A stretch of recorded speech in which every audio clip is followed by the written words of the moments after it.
Good morning, everyone. Welcome to the final day of lectures for auctions and market design.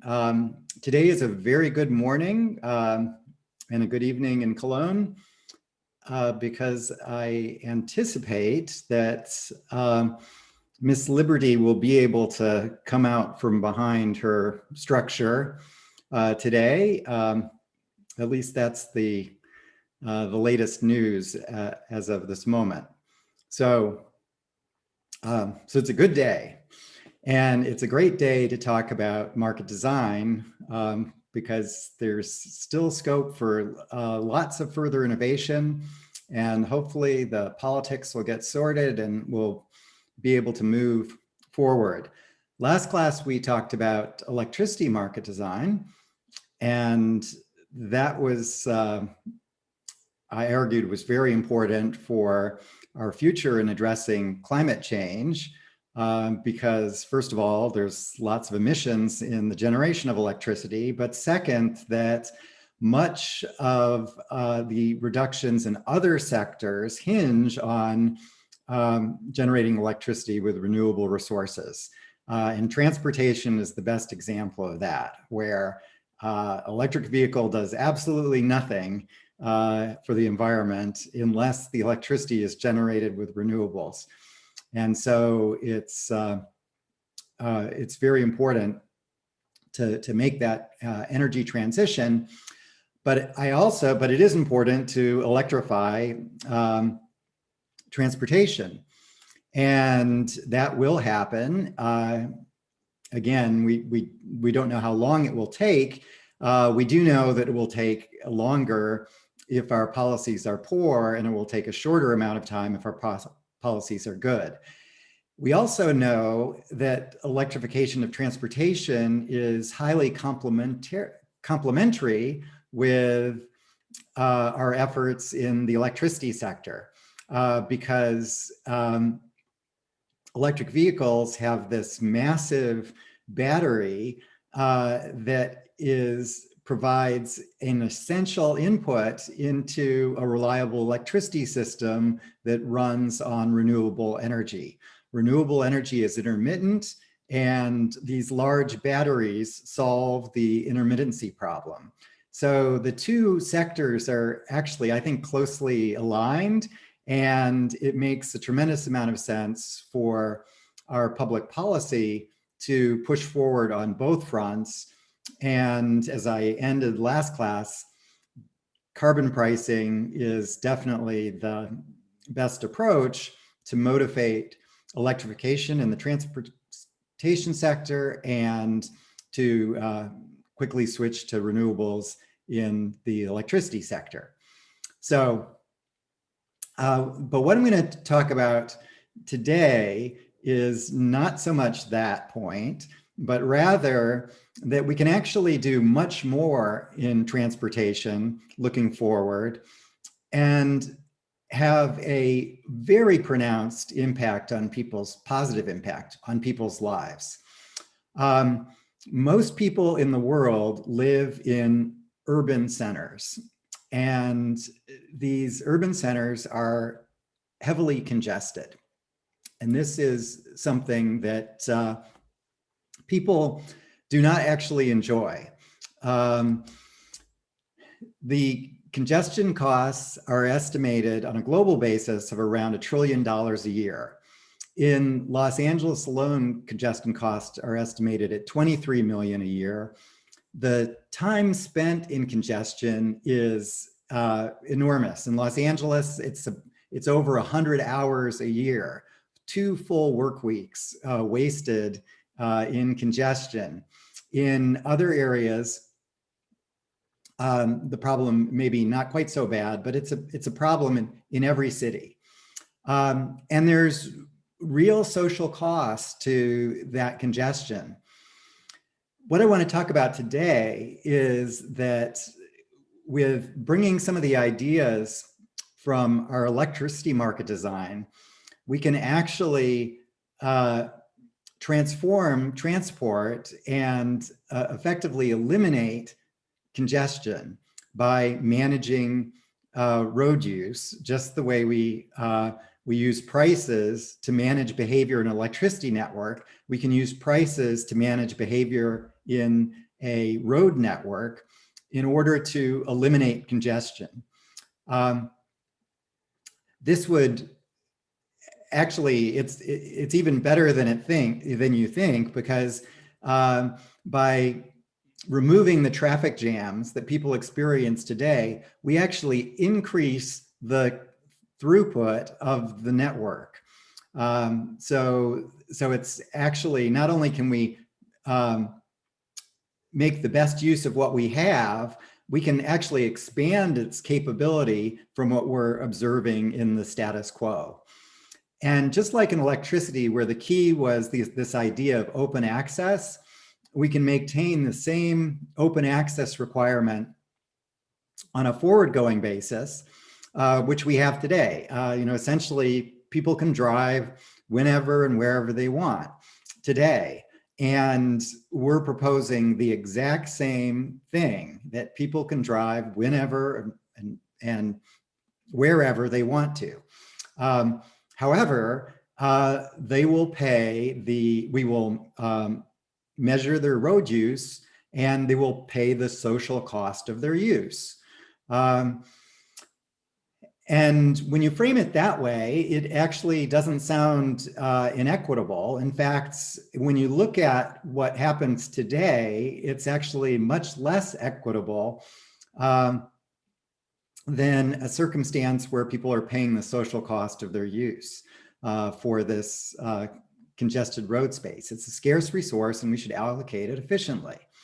That's the economic view. This view has been around for a very long time. In fact, it brings us, this is very appropriate for an auctions class, because one of the main early proponents of congestion pricing is William Vickery, who proposed it in the 1950s. He lived in New York City, and he thought it was already congested in the 1950s in New York City, in Manhattan, and he thought that this was a very sensible idea. And so he proposed it, again, many decades ahead of others. People thought he was crazy, but he actually is right. And eventually we will get there, I'm certain, because the economics are just so strong in favor of resolving this enormous cost. But the nice thing is we can let people do whatever they want. They just have to respond. They just have to recognize that they will be charged for the social cost of their use. And so what we're going to do is, just like in electricity, we perform this optimization that determines who should be generating, who should be consuming. And most importantly, it generates prices that support that assignment. And then what we do, just as in electricity, we don't force people to do what we say. They can do what they want, but we're going to use those prices and charge those prices based on use.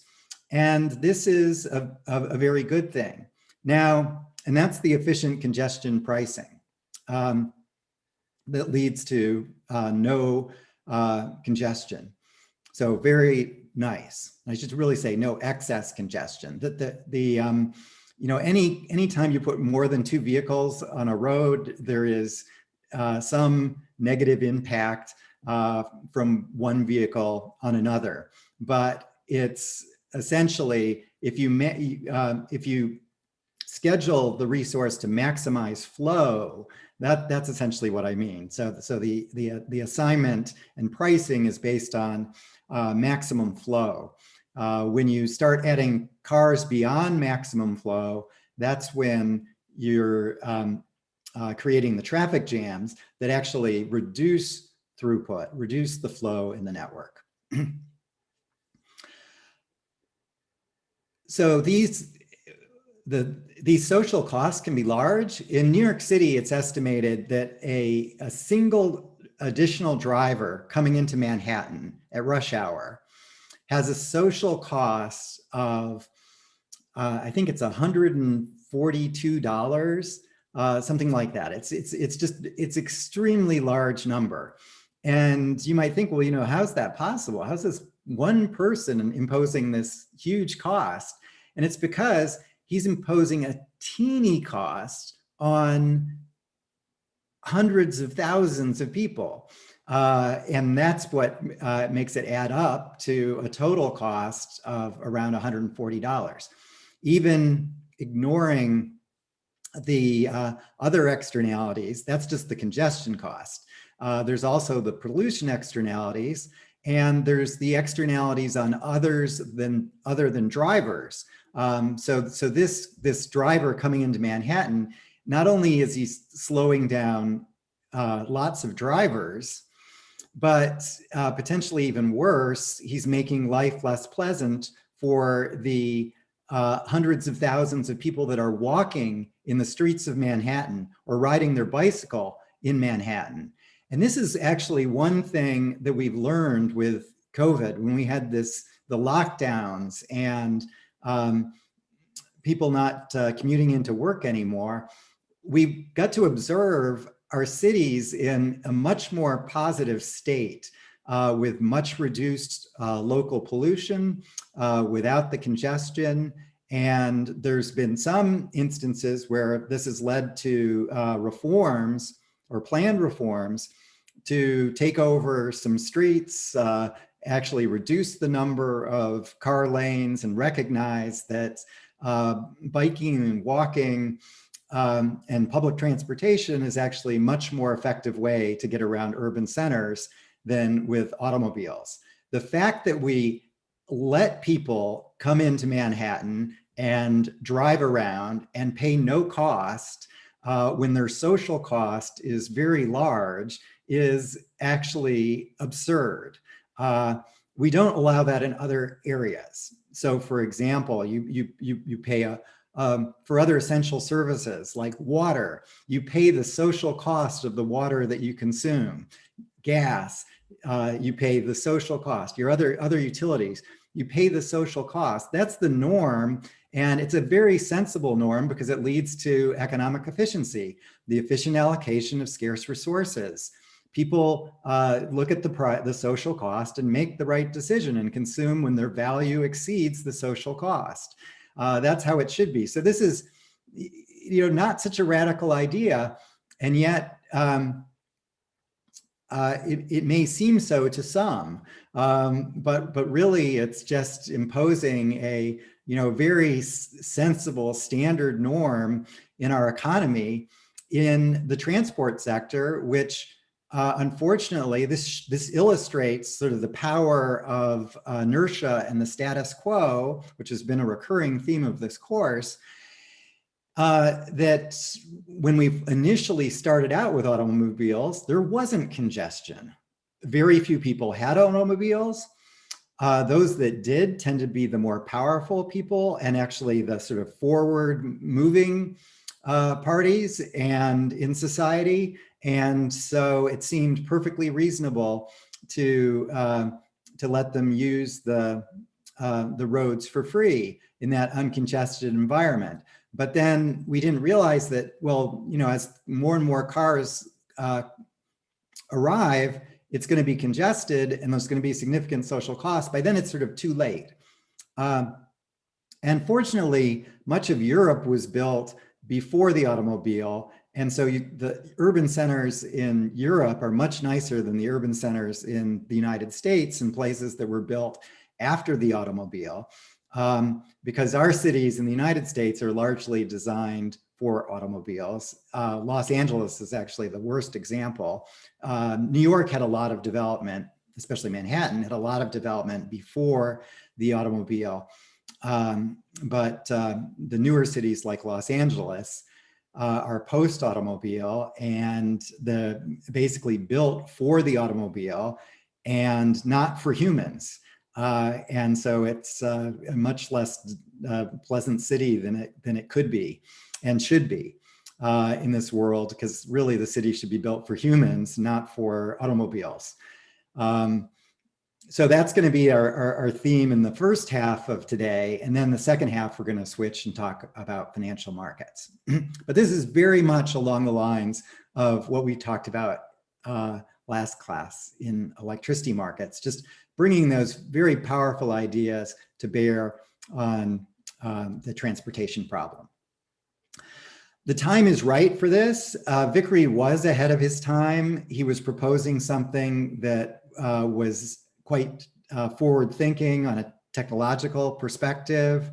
It was interesting. He actually, when people challenged him on this, they said, well, you know, how can you measure use? And he said, you know, easily you can just have a device that that measures when your car is out of its garage, and that would be you know, easy to automate. And he built this wireless technology that he put in his driveway and on his car, so that it would record him leaving his driveway and returning, and so it was, you know, really quite amazing. But he didn't get New York to adopt this. But today they're considering it, and in fact they've proposed congestion pricing in New York City and are in the process of implementing it, which is very nice. One thing that we have going for us today is we've had these huge advances in mobile communications that enable us to precisely estimate, not just monitor a car leaving a garage, but in fact we can have precisely know the location of vehicles, and so we can accurately measure road use. And we can, so that enables us then to charge the social cost of use. We also have very powerful tools to easily communicate both the user's preference and prices, and do scheduling and all these things that we can do with today's communication technologies and computation platforms. So that is really nice. And this case for innovation is growing stronger every day. We're just seeing more and more innovation, and that's a wonderful thing. So autonomous vehicles are here. Here's an autonomous taxi in Singapore. We have these vehicles in test markets in the United States right now. As I mentioned last class, my automobile today has all the equipment to be fully autonomous. It just needs a software upgrade, and needs to that software needs to improve to the point that my vehicle is orders of magnitude safer in autonomous mode than in human mode. And you know, that's the right standard. There's no way you can make autonomous vehicles perfectly safe, but if we can make them an order of magnitude or 2 orders of magnitude safer than regular vehicles, that should be enough. You know, if we get 100-fold improvement in safety, should we accept that? I think so. So again, start with the objectives, and I throw out in my last class my 4 favorite: efficiency, transparency, simplicity, and fairness. And efficiency is going to be the easy one. This is just a mathematical optimization to maximize flow, subject to network constraints. And it's relatively easy to make the market highly transparent. So the prices will be fully transparent. The market rules under which the system operates will be fully transparent. It is, you know, from a logical perspective, extremely simple. The economic problem is very complex. So there's certainly challenges, but they're solvable. And it really does have a very simple structure. even though most people's initial reaction, even among economists, is that, this is, incredibly radical idea. But we would argue, no, it's not. And then finally, fairness. Fairness is going to be really important because another immediate reaction is that, this is just totally unfair. You're just going to have a bunch of BMWs and Teslas driving around on the roads because those are the rich people that can afford to pay for road use.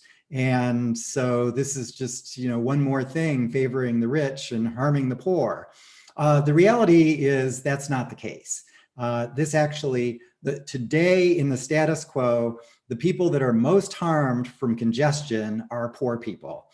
Poor people living in where housing is less expensive, that is farther removed from the urban centers where the jobs are.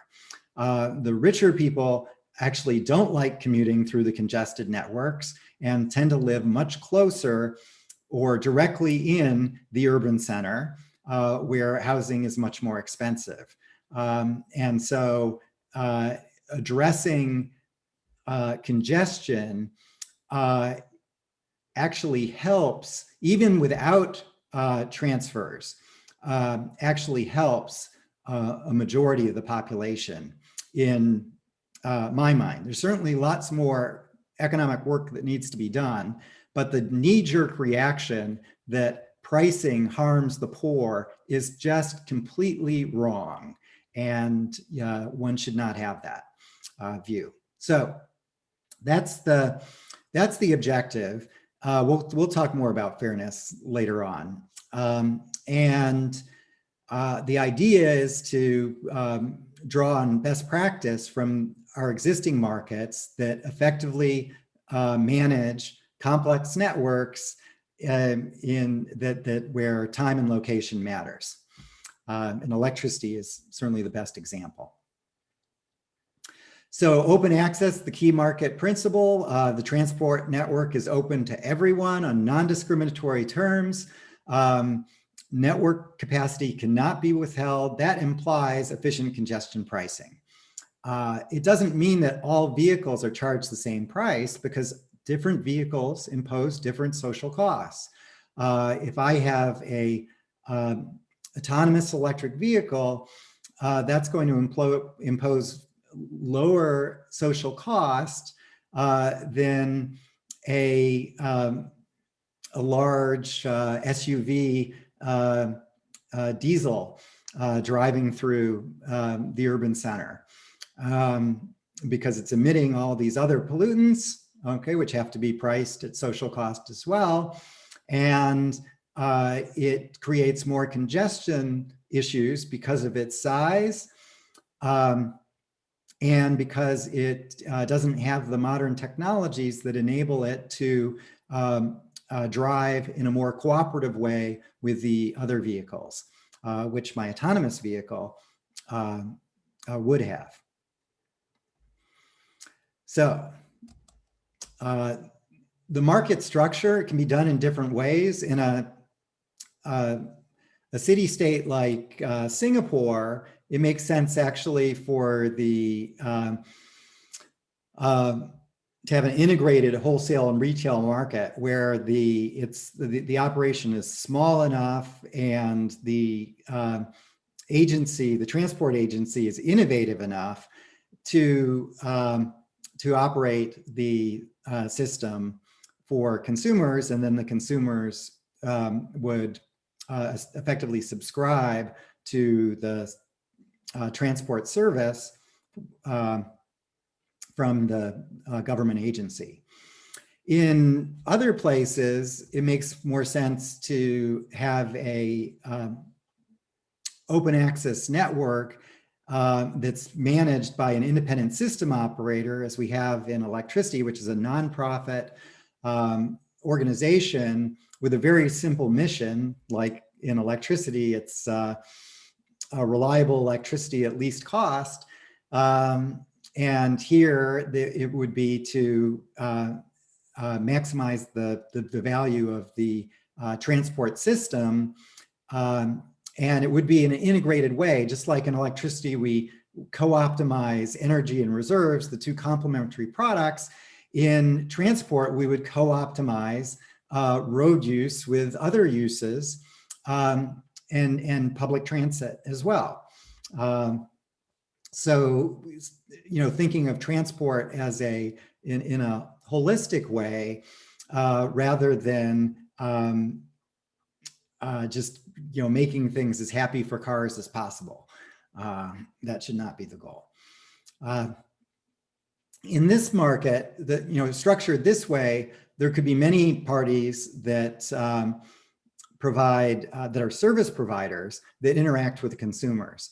And the advantage of that is the service providers some could be very innovative and provide transport solutions that are incredibly helpful for consumers like you. And so you could sign up with them, and that would be a very nice thing. That then you would have that competition among service providers who would be encouraged to create innovative plans that were quite helpful in your managing transport. And so this is what I would recommend in most places, outside of places like Singapore, where they already have sort of a very nice working structure. So the players would be the independent system operator, that's running the market, which is effectively looking at demand for road use and then optimizing the system to maximize the value that the road network is creating. And most importantly, to determine prices on congested road segments that will support the efficient outcome. But then the drivers get to drive wherever they want. And the prices that they pay are going to be the system operators generating these wholesale prices. The service providers may pass those wholesale prices directly onto the consumer, or they may have other plans that let the consumer have an experience that is better for them. So the product is essentially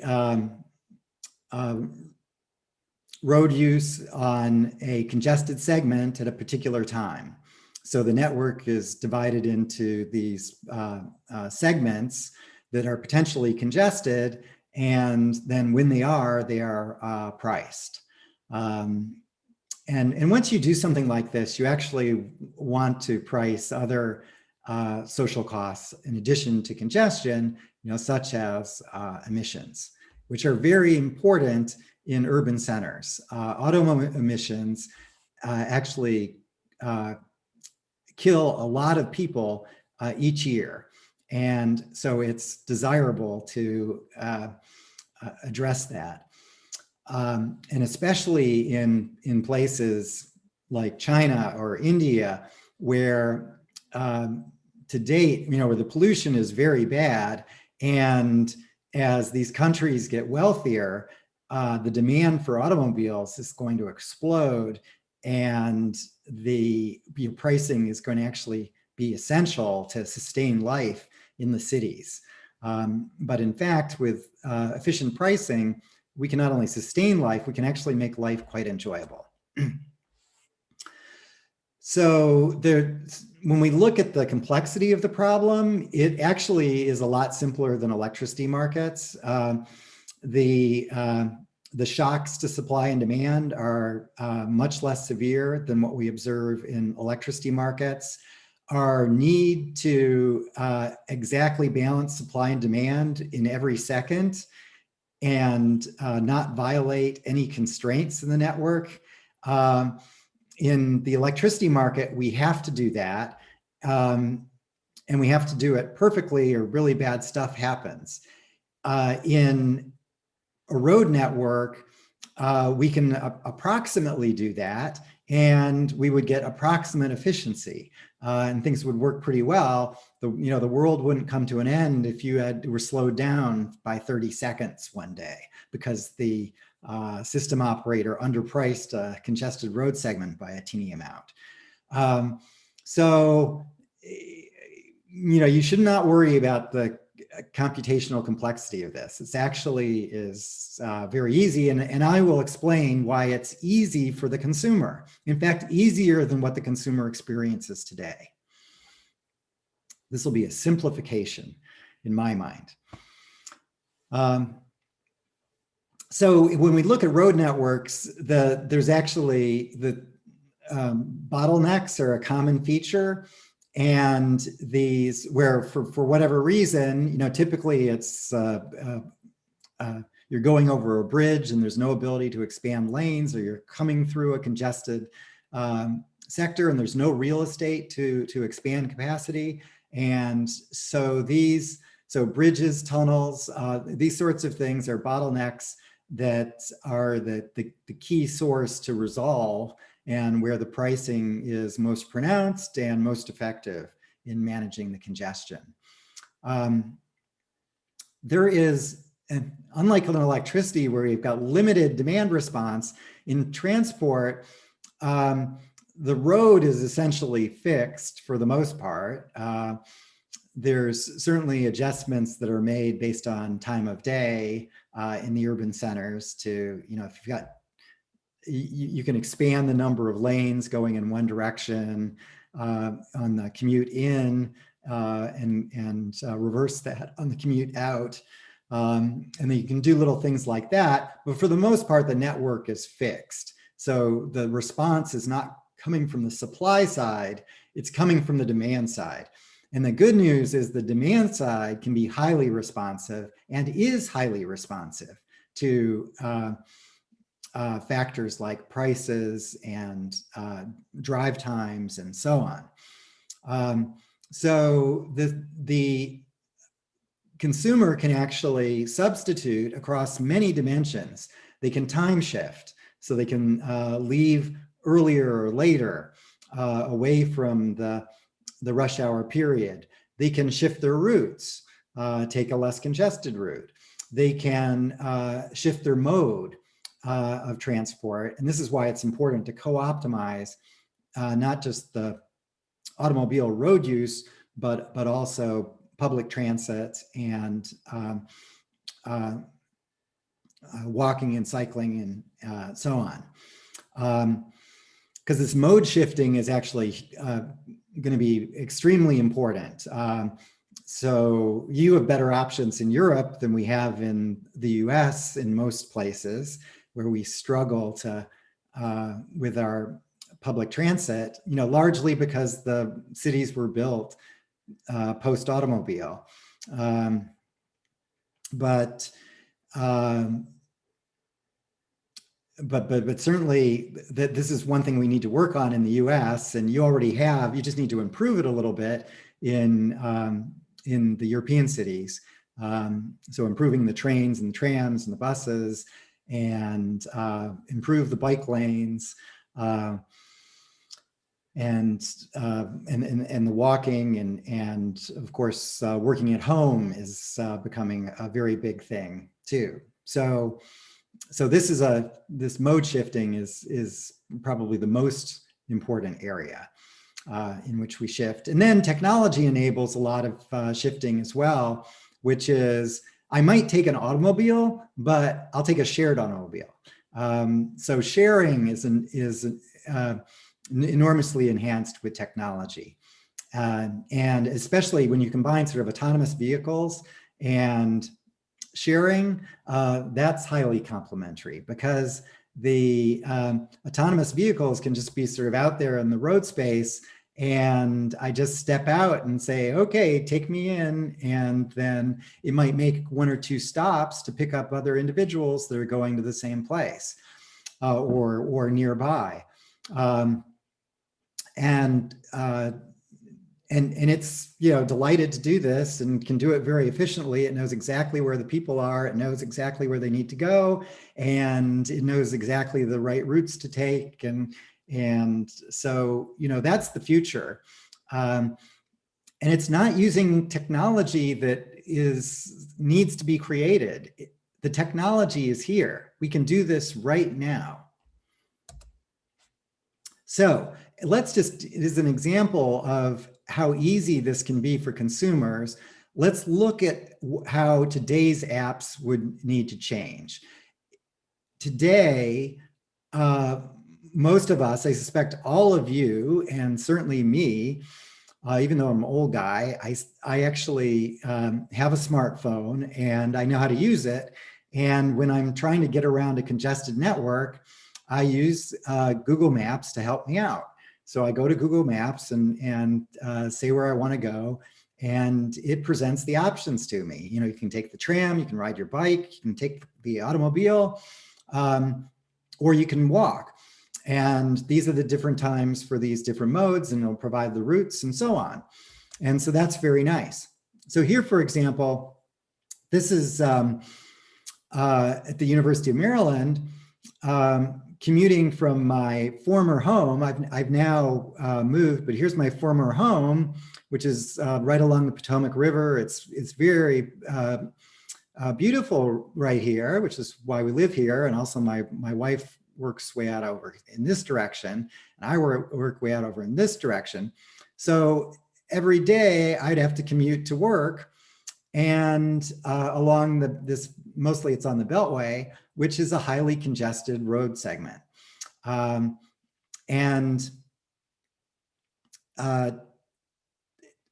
What would happen with congestion pricing is I would be able to express my preferences in very simple ways. For example, I might be able to say how I value time. So maybe it's $75 an hour. I give my vehicle license, and that actually, Google knows, it's got a database, so it knows my vehicle characteristics, and whether it's autonomous, whether it has emissions or what have you, and it's going to use that to give me correct pricing information that's specific to my vehicle type.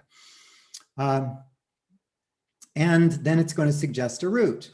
And essentially what needs to change is Google has to look up prices from the system operator's database. And then give me that price information. And so here it's telling me that it's going to take 31 minutes and it's $3.42 for the trip. And the up arrow there indicates that the price is going up. So if I wait longer, then I'll most likely experiencing a higher price. That is, Google's anticipating there's going to be more congestion later on. And it gives me alternative routes too, but this shortest one is the fastest and, as it turns out, the cheapest. So that's essentially what would need to be added in this future world. So everything in red here I've made up, but that's not a big change from what we have today. Instead of just seeing times, I get to see both times and cost. So here it is on my phone, the same thing, and it indicates I'm already at home, so travel is pretty easy, but I'm thinking about going to work, very easy. And so when I do want to go to work, then I just, I type W for work, and it's one of my saved places, and then Google maps the course, gives me the price, and I'm all set. And then I just select it, and off I go. And you can see, this is my taking the car. I could walk. That would be quite a long and unpleasant walk. I could take public transit. You can see how bad the public transit is. Hour and 44 minutes. This is when I do this, when it's uncongested, it takes 32 minutes. Now, normally today, commuting, it takes between 45 minutes, an hour and a half. And it's been as long as 8 hours. I mean, one time I spent 8 hours getting to work. I was just, I was going into class and there was a big mess and, stuck on the highway for 7 hours, which was quite an experience. I missed the class, not surprisingly. And as I said, it accommodates sharing options. Even today we've got our sharing options. How would these need to change? Not at all. Essentially it would be the same because it's already prices. It's just Google has to make sure it includes, looks in the database from the system operator and includes the road use charge as well. Now, if and the economies of pooling, that is sharing the car with multiple people, this price would reflect that. So no change at all needs to happen to the app. This is something that Google could implement in a week's time, probably. The Google's engineers, just throwing in this, just look at this, it's just changing the, it's basically just looking at a database and adding that into the price that's coming from, or it could be the service provider, Uber or Lyft is providing that information. And they're looking up in the database. Either way, it doesn't make any difference. It's trivial. And the hardest thing is for the system operator to estimate as accurately as possible those prices that support the efficient outcome. But as I said, that's actually not such a hard problem. That's, it's relatively easy. It's easier than certainly what the system operator does in electricity markets and has been doing for multiple decades. So this really isn't something that, oh my God, this is just, how can you even think that something like this could be done? It actually doesn't require that much imagination. So in terms of the consumer, what does the consumer do today? They actually face this complex trade-off. It's really hard, actually, to work your way through a congested urban center and decide, if you've got some meeting, a 9 a.m. meeting at some place that you have to travel to, what do you need to do to get to that 9 a.m. meeting? And there's lots of anxiety about, I know I have to leave early to have, a 75% chance that I can get there on time. But is that going to be enough? Or, maybe this meeting's really important. Maybe I want to get there with a 95% chance. And so then I have to budget an extra hour for this 45-minute trip. So, that's decision-making under uncertainty. It's far from easy. So here I am, actually, I'm at my office now, and I am thinking about the 9 a.m. meeting that I have in Tyson's Corners. And so now I have to drive, figure out when to leave my office. And so I entered into Google. I'm planning ahead. So I'm telling it, okay, this is my 9 a.m. meeting. So I want to arrive at 9 a.m. When do I need to leave? And it says, well, it's going to take 40 minutes to an hour and 15 minutes. And what that means is it's like, that's about a 2/3 chance, or plus or minus 1 standard deviation, that you're going to be on time. So, definitely if I want to be on time with 2/3 chance, then I need to leave an hour and 15 minutes, which is what Google puts in. It tells me to depart at 7:45. And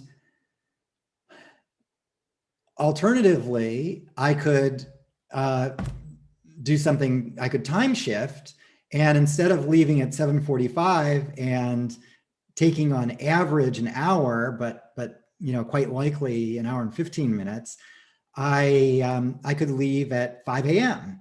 And actually, that's the sort of thing that I do because I can't stand sitting in traffic. And so what I would do is I would leave at 5 a.m. and then with my laptop, and then work in the parking garage, my laptop, until the meeting, especially if it was an important meeting that I really wanted to be to on time. And that time shifting is, it's costly. It's less costly for me than sitting in my car in a traffic jam on the Beltway. So that's what I would do.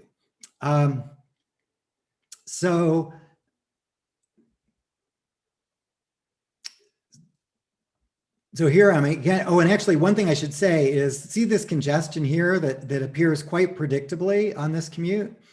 So what this is exactly what I said. This is poorer people traveling from the less expensive areas in Washington around here, traveling to more expensive places in Washington around here where the jobs are.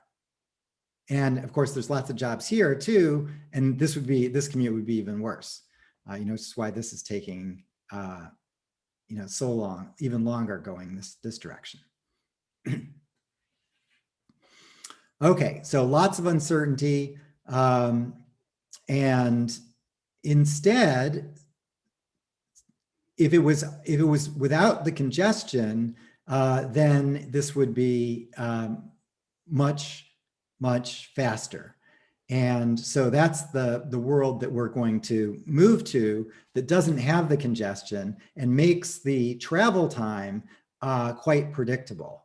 So in this case, it would be, without, and this still has a little bit of congestion. If there was no congestion at all, I would, the drive would take 28 minutes, and I would know it takes 28 minutes. And so that I could plan exactly to arrive right on time, and I would know I would arrive on time. And that actually has quite a bit of value to me, to everyone, whether you're rich or poor, it has enormous value. Okay, because what's happening today is there's actually a lot of poor people that are doing the same thing that I would do, that they would drive, they would leave at 5 a.m. to make sure that they got to work on time, and they would end up getting there way early, and then doing some sort of, whatever they want to do, read or work on their laptop or on their phone, whatever they want to do. And we see that all the time.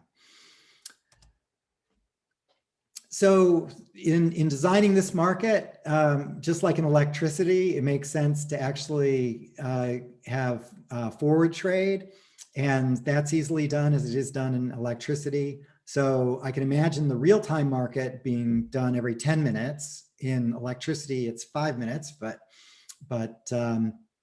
initially it could be 10 minutes. And there would be a real-time price. And then you could buy forward. I would think actually the thing the consumer would find the most attractive would be, for example, monthly purchase of their commute to and from, which is very predictable. And then you could buy on a monthly basis and avoid some volatility in the spot market. But you'd still be exposed. It would be just like a forward purchase. It's you're buying forward, but you have the opportunity not to go. And then the real-time market, you'd automatically be a trader in the real-time market. So you don't have to go. It's not like you've bought something and it's physically delivered to you, and then you have to physically send it, bring up eBay and hold an auction and physically send it to somebody. No, you don't have to do any of that. The settlement is, in the physical settlement in real time is fully efficient. In real time, you just do whatever you want, and any deviations from your forward position are going to be just done in the monthly settlement. You'll receive a bill at the end of the month. It says, this is what you did. This is what you bought forward, and so here's your final accounting. So in other words, everyone would be exposed to the real-time price, but they certainly can make forward purchase in order to reduce volatility. And that would be the sort of innovation that a service provider could offer. And then the importance of that forward trade is then it turns a very high real-time scarcity price into an opportunity to save money, rather than as this, oh my God, I'm gonna have to pay this huge price, and I'm a poor person, and I can't afford this, and it's terrible. Instead, what happens, that would be a world where you didn't have any forward purchase and you have to get to your job. But in a world with a forward purchase, you bought this commute, maybe it's $3.42. You bought it on a forward basis, and in real time, at any time, you can decide not to use it. So you decide not to use it, and how are you compensated for not using it? You are compensated the real-time price. So when Google sends me a message saying, oh, I see you're driving into work like usual to arrive at 8 a.m., you might want to know that there was an accident, and that reduced the 4 lanes down to 2 lanes, and the price is not $3.42, the price is $40. So just alerting you, just so you know, $40. And then you can say, you know what, I'm gonna work from home today, and I'm gonna get paid $40, and minus the 342, which is already there. It doesn't, it's just accounting, but I effectively get paid $40 for working at home, and that's great. Now, alternatively, I could say, well, I do have a face-to-face meeting that I have to be there for, so but that meeting's not until 11, so I'm just gonna work at home until 10:30 and go in then, when the price is back down to normal. I've cleared the blockage, and all will be good. Or I can just take the public transit, which you can do in Cologne, which we can't do so easily in the United States, in most places, not yet anyway. So that's as you can see, once you introduce a sensible market with sensible pricing and the forward trading and so on, it actually is going to be, in all likelihood, much better for the poor consumers. That they can buy what they need on a forward basis. They can take advantage of things like the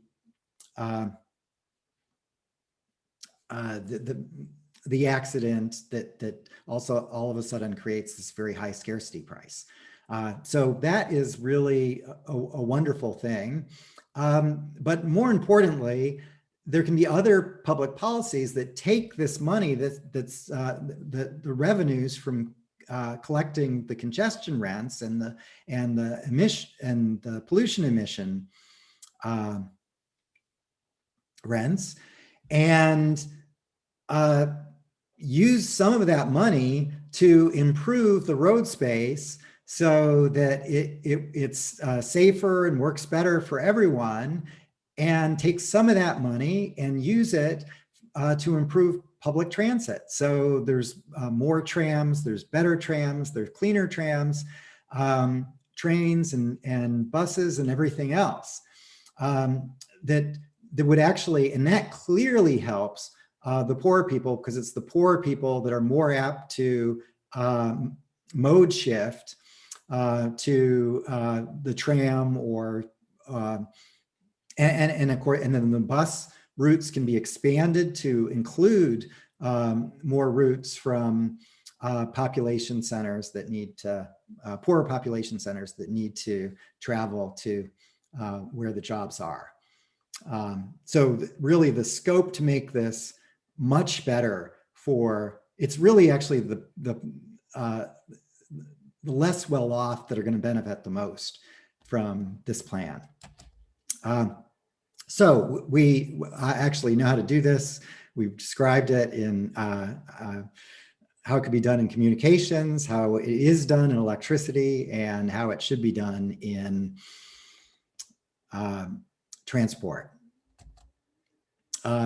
So first step is to measure road use. Can we do that? Yes, the technology is here. This is an example of it. This little device gives us location of vehicle within 2 centimeters of accuracy. You know, oh, that's good enough, I think. 2 centimeters. Yeah, we can deal with that.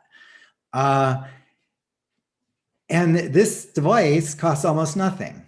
So it can be put in every vehicle. The device should be, it shouldn't be your phone, because your phone can move from different types of vehicles, and you want the social cost to be tied to the vehicle type.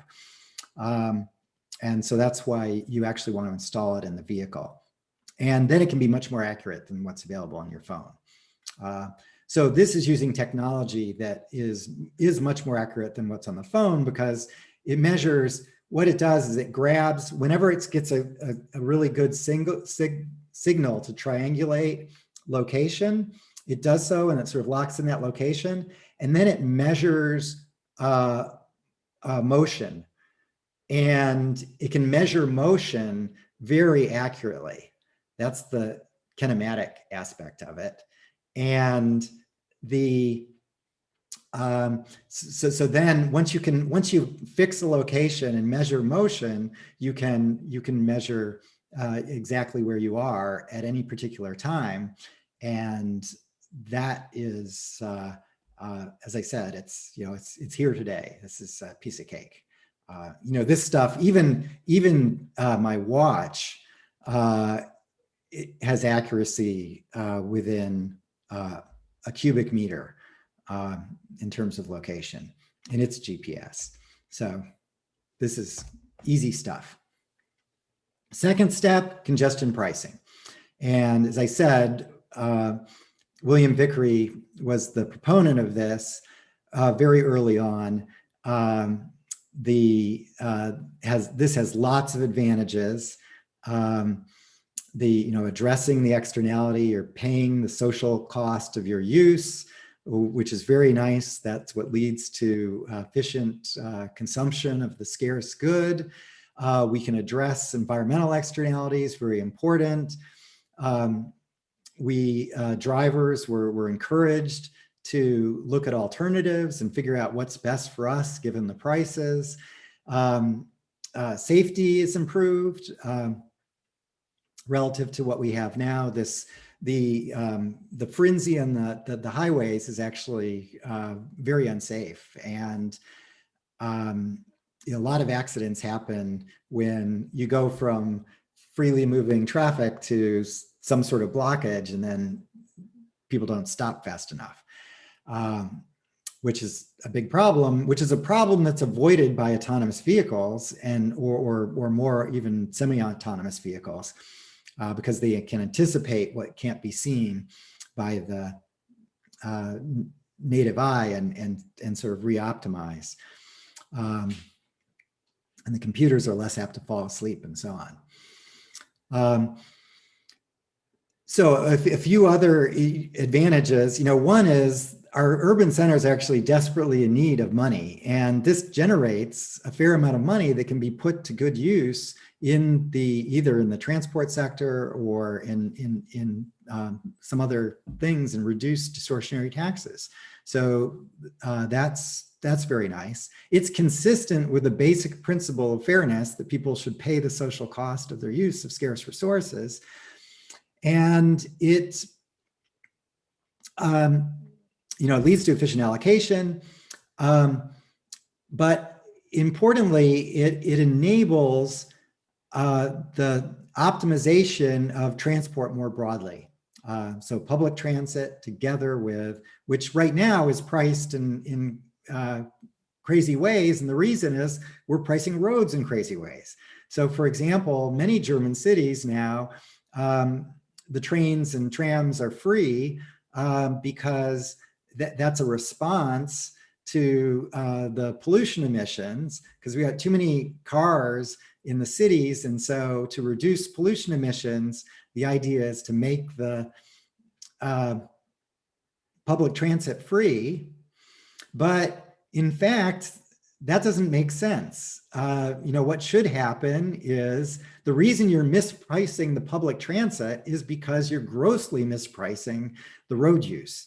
So what you need to do is price the road use efficiently, and then that allows efficient pricing of the public transit. So for example, you charge, the price might well be zero off peak, but on peak, you actually charge a reasonable price, which is what, because after all, that public transit is expensive, and you're building the public transit on the margin, is being built to support the peak use.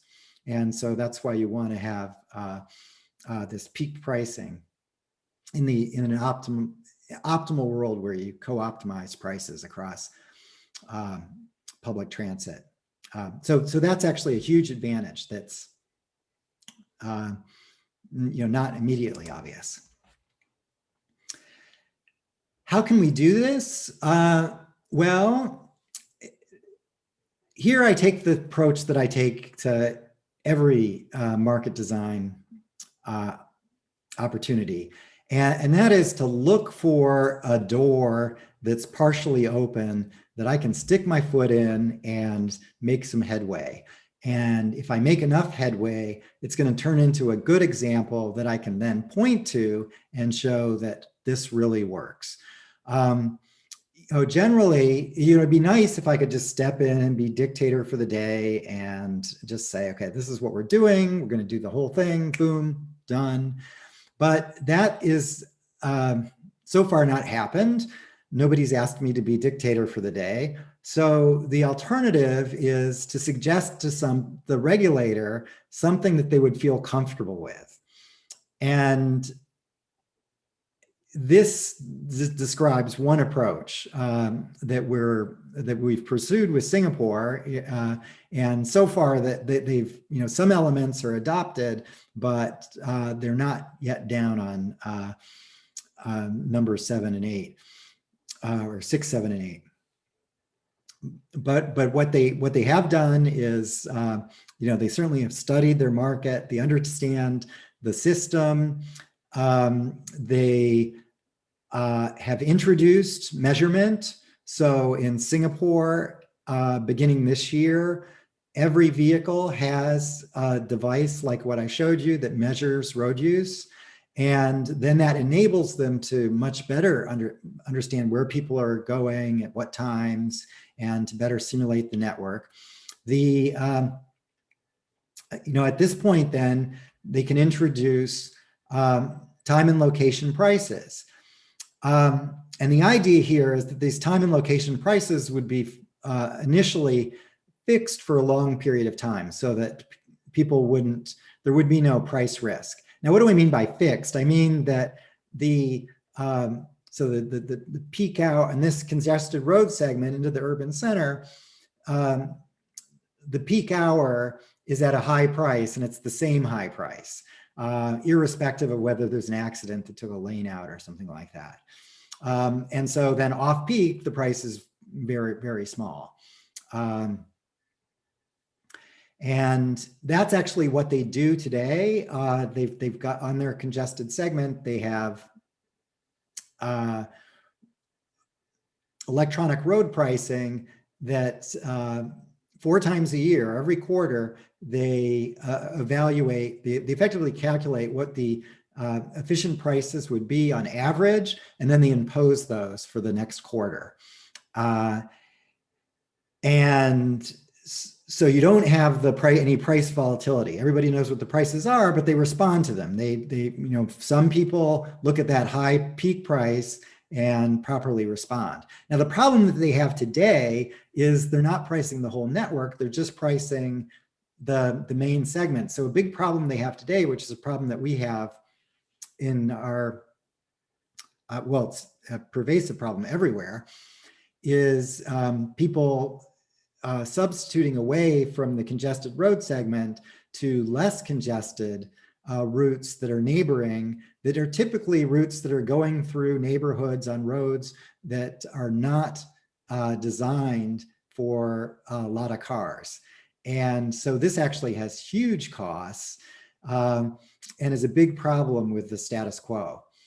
In the future world, the whole network is priced, and so the consumer will bear, it can take that route through the neighborhood on roads that aren't designed for heavy traffic, but they'll pay the price, and they'll actually be, there'll be no incentive because it would take longer to take that route. The reason they're taking that route today is because of the traffic jam in the main route. So this is it's important to do the whole network, which is actually why Singapore took the trouble of introducing the device in each vehicle, wisely so that they could then price the whole network. But this is very nice because it's sort of building on their status quo and feels very comfortable. We're just introducing more prices given our greater measurement capability of where the vehicle's gone at particular times, and then pricing that appropriately. So, and this incremental approach, at every time you do something new, you look at the data and re-estimate prices and better understand the consumer's behavior in response to prices. And so essentially it's the system operator learning about preferences, which then enable them to better estimate the efficient prices. So it's very much an iterative process as we get more and more data. And then finally, step 6, you introduce real-time pricing. So then, and the big step there is now we can account for shocks in supply. So if there's a construction, an accident, whatever it is that reduces the throughput in the congested segment. And of course, it also addresses shocks in demand. If there's a concert or a sporting event or a parade, whatever it is that's somehow affecting demand, that's all accounted for. And then once you introduce the real-time prices, then you want to introduce forward trade because now there's the prices become uncertain, and so we need that. And then of course you study, analyze, and improve. So all these markets improve over time. That's necessary. So good governance is actually very important in every setting. So to conclude on transport, this assures efficiency, which is nice. We've eliminated congestion, making our cities much more livable. We've reduced pollution. Really, everyone should be, we've improved public transit. Everyone should be happier. So, our hope is that eventually this will catch on. We've got the technology to do it. We can do it in a way that is fair, that it makes everyone's life better. And so that's very nice. The one thing I didn't touch on yet is privacy. And I know in Europe and in Germany in particular, privacy is a big deal. So let me conclude by saying privacy is readily handled. We can make this system respect privacy more than the status quo. That is really quite easy. So, you might be concerned about somebody knowing where you've driven. So, all that information is confidential. The only one that sees it is the computers in the algorithms. The government doesn't need to see it. It's just the computer algorithm needs to see it so it can do the proper settlement at the end of the month. And that's a higher level of privacy, much higher level of privacy than you have today. You drive around Cologne or any urban center in Europe, there's cameras all over the place that are photographing your license plate. And so they actually can figure out where that vehicle has gone today. And there's there's some amount of privacy in the use of that information. But if you think the government doesn't know where you've gone, you're just not thinking straight. Now, consumers, I would argue that consumers have already expressed their preference for privacy, and their preference for privacy is quite weak. Why do I say that? Because you all have these mobile phones, right? Like this. And this mobile phone, if I go into Google Maps and then I click settings, I'm not gonna, maybe I shouldn't do it right now, but there's gonna be privacy settings, such as, maybe I don't do it here, but if I looked at the privacy setting for me on this phone, I'm saying Google Maps, you know where I am, because I get a huge value from the service that Google provides. And you all do too. So I suspect if you checked your phones, you have all decided to give Google Maps, at least while you're using the app, information about your location. If you're giving Google the information, Google is not the government. Google is a private company that is using that information to make as much money as they can. And the good news is that they have a very important and valuable reputation, so they don't actually want to misuse that information. But the reality is they're using that information in ways that you may not especially like. Nonetheless, you found that that service is sufficiently valuable that you're happy to accept them having that information. So, that's another comment on privacy, that in fact, just by revealed preference, the consumer has revealed that in exchange for improved service, they're willing to give up some amount of privacy. But fortunately, in the market that I'm talking about, there's a high degree of transparency.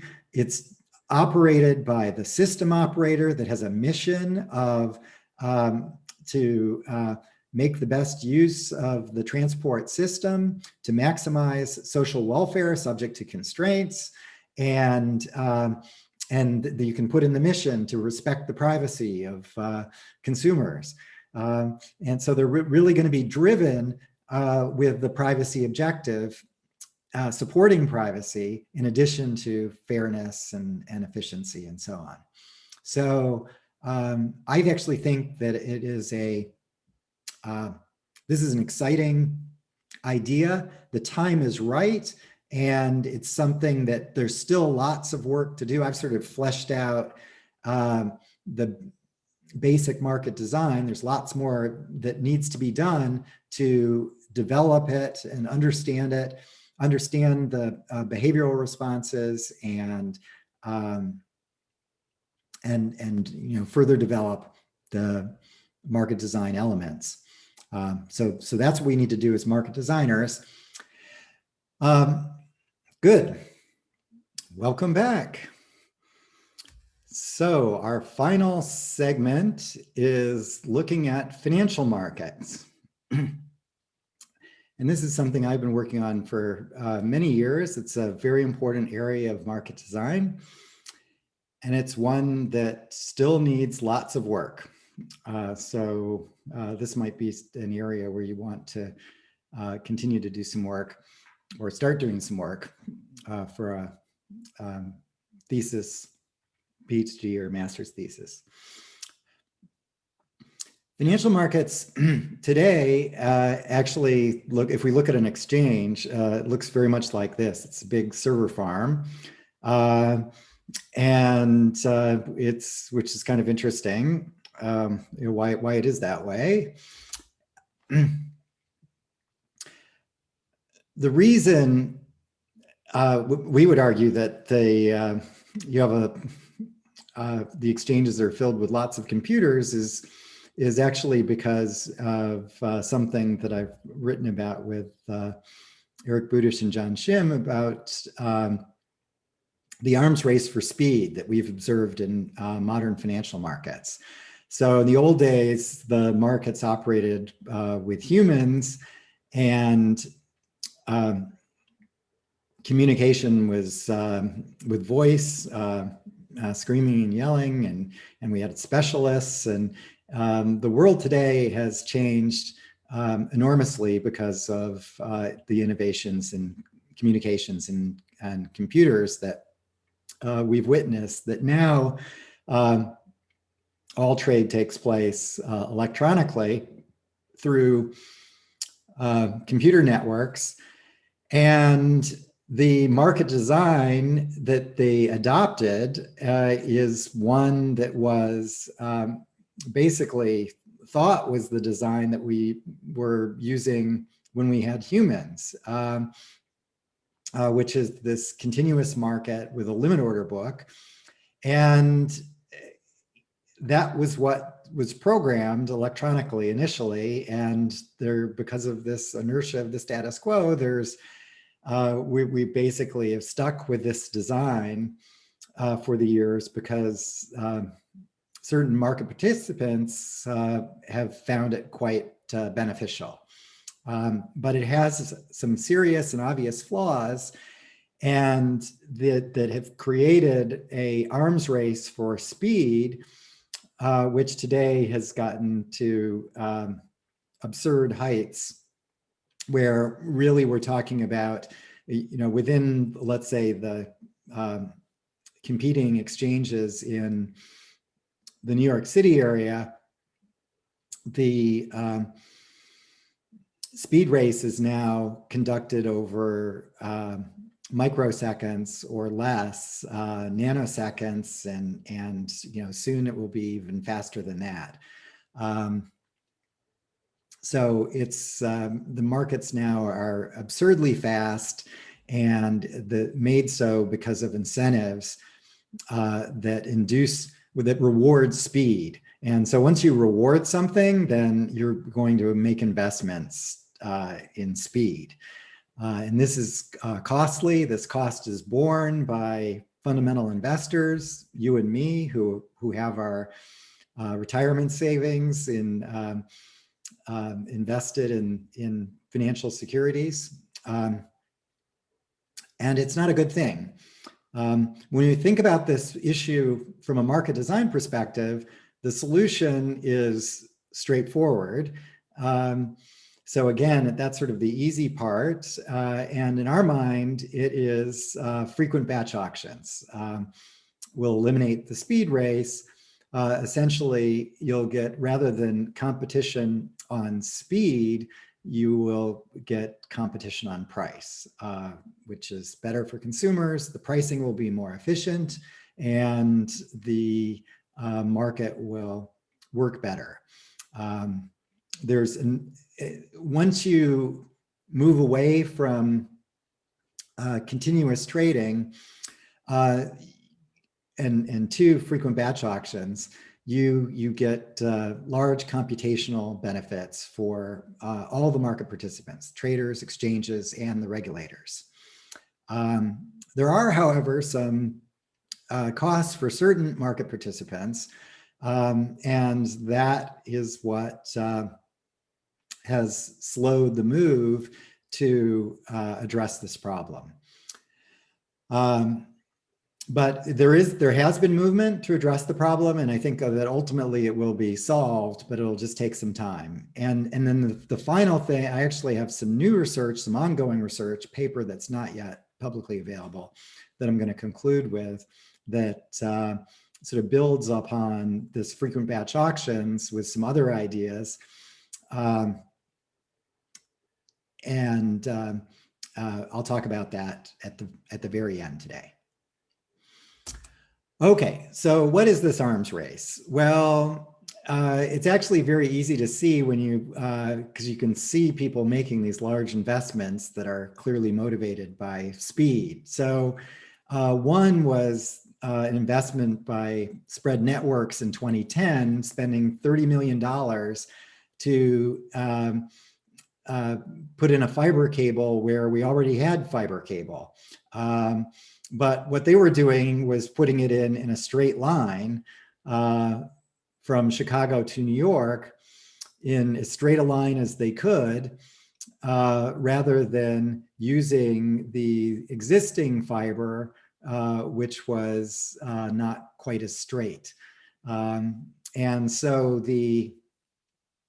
because the fiber wasn't as straight, their straight line route was able to shave somewhere around 14 milliseconds off of the round trip trading time between Chicago and New York.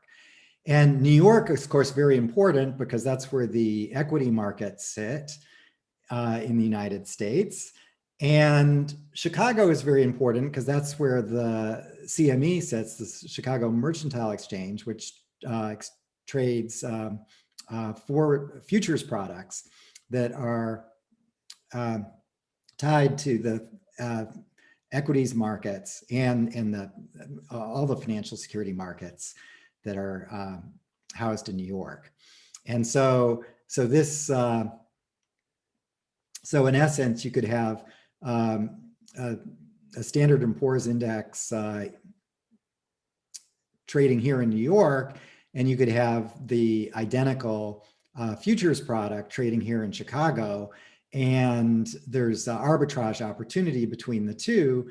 And because of the trading method, there's a incentive to be able to execute. The arbitrage opportunity is short-lived.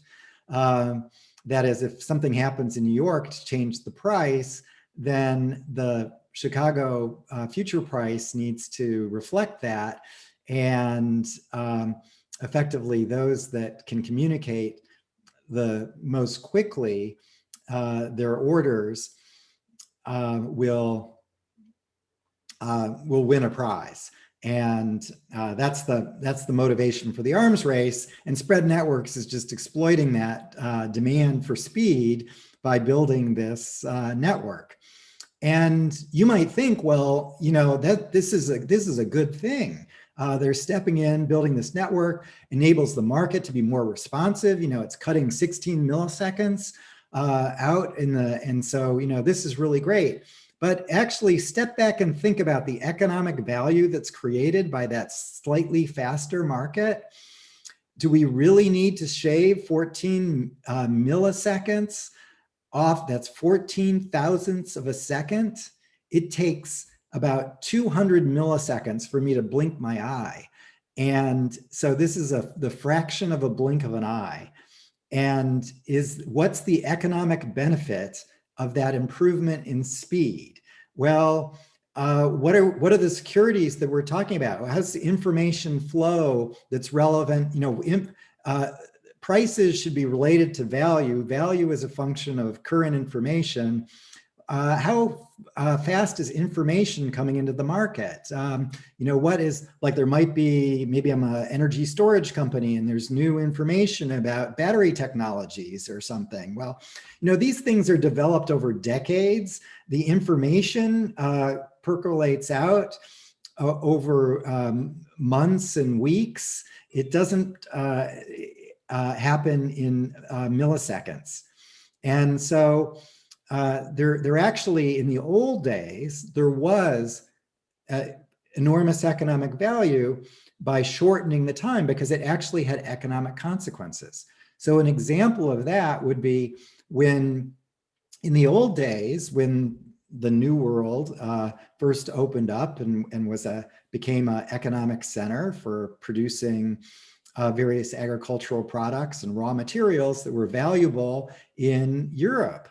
And in the old days, if you wanted to find out about what sort of season it was, let's say for cotton or some other commodity, then you'd have to get in your boat and make a week-long trip to the US and then take your boat back. And so the latency was on the order of a month, multiple weeks in any event. And so then and the consequence was great, there's actually economic consequence, because based on how much production there is of cotton in the United States, that affects manufacturing in Europe. And whether Europe should be sending ships to South America or Africa.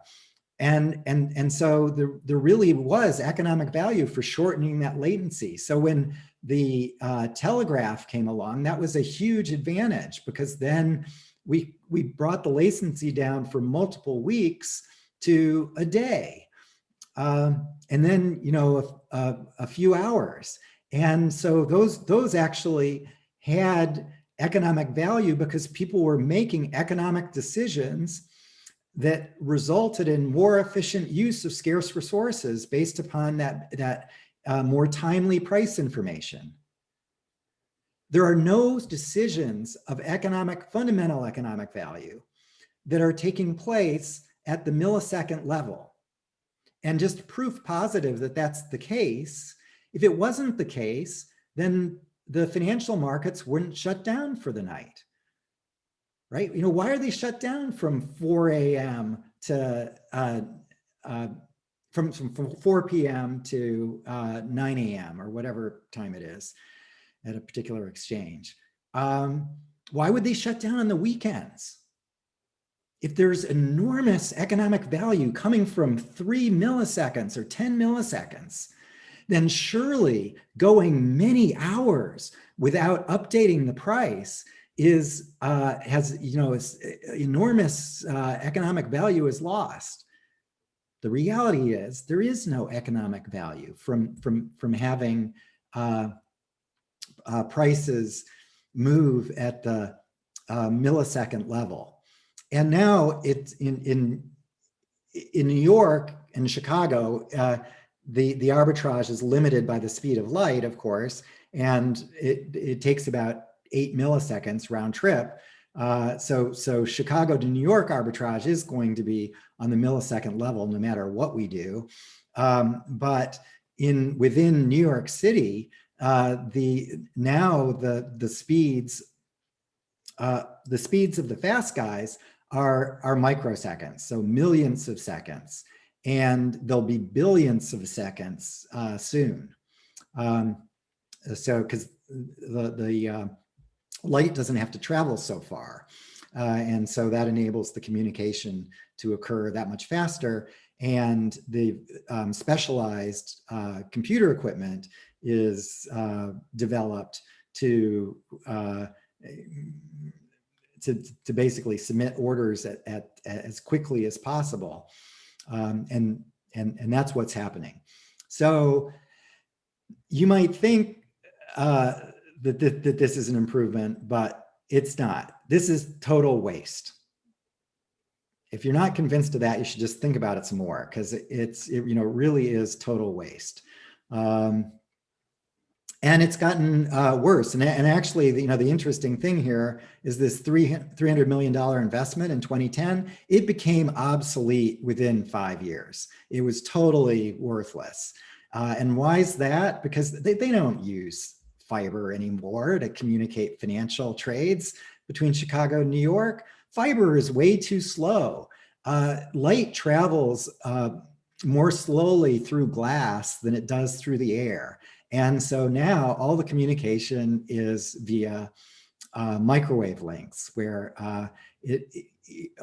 light travels at 2/3 speed when it's traveling through glass than through air. And when you're going through fiber, you're going through glass. So that's why. So you know, this stuff is totally worthless now as for trading. But yet people were willing to, and everyone knew that this transition would happen, so that this would eventually be obsolete. But the microwave communication hadn't been built yet, and then that took some time. Okay, so our approach here is to just think about the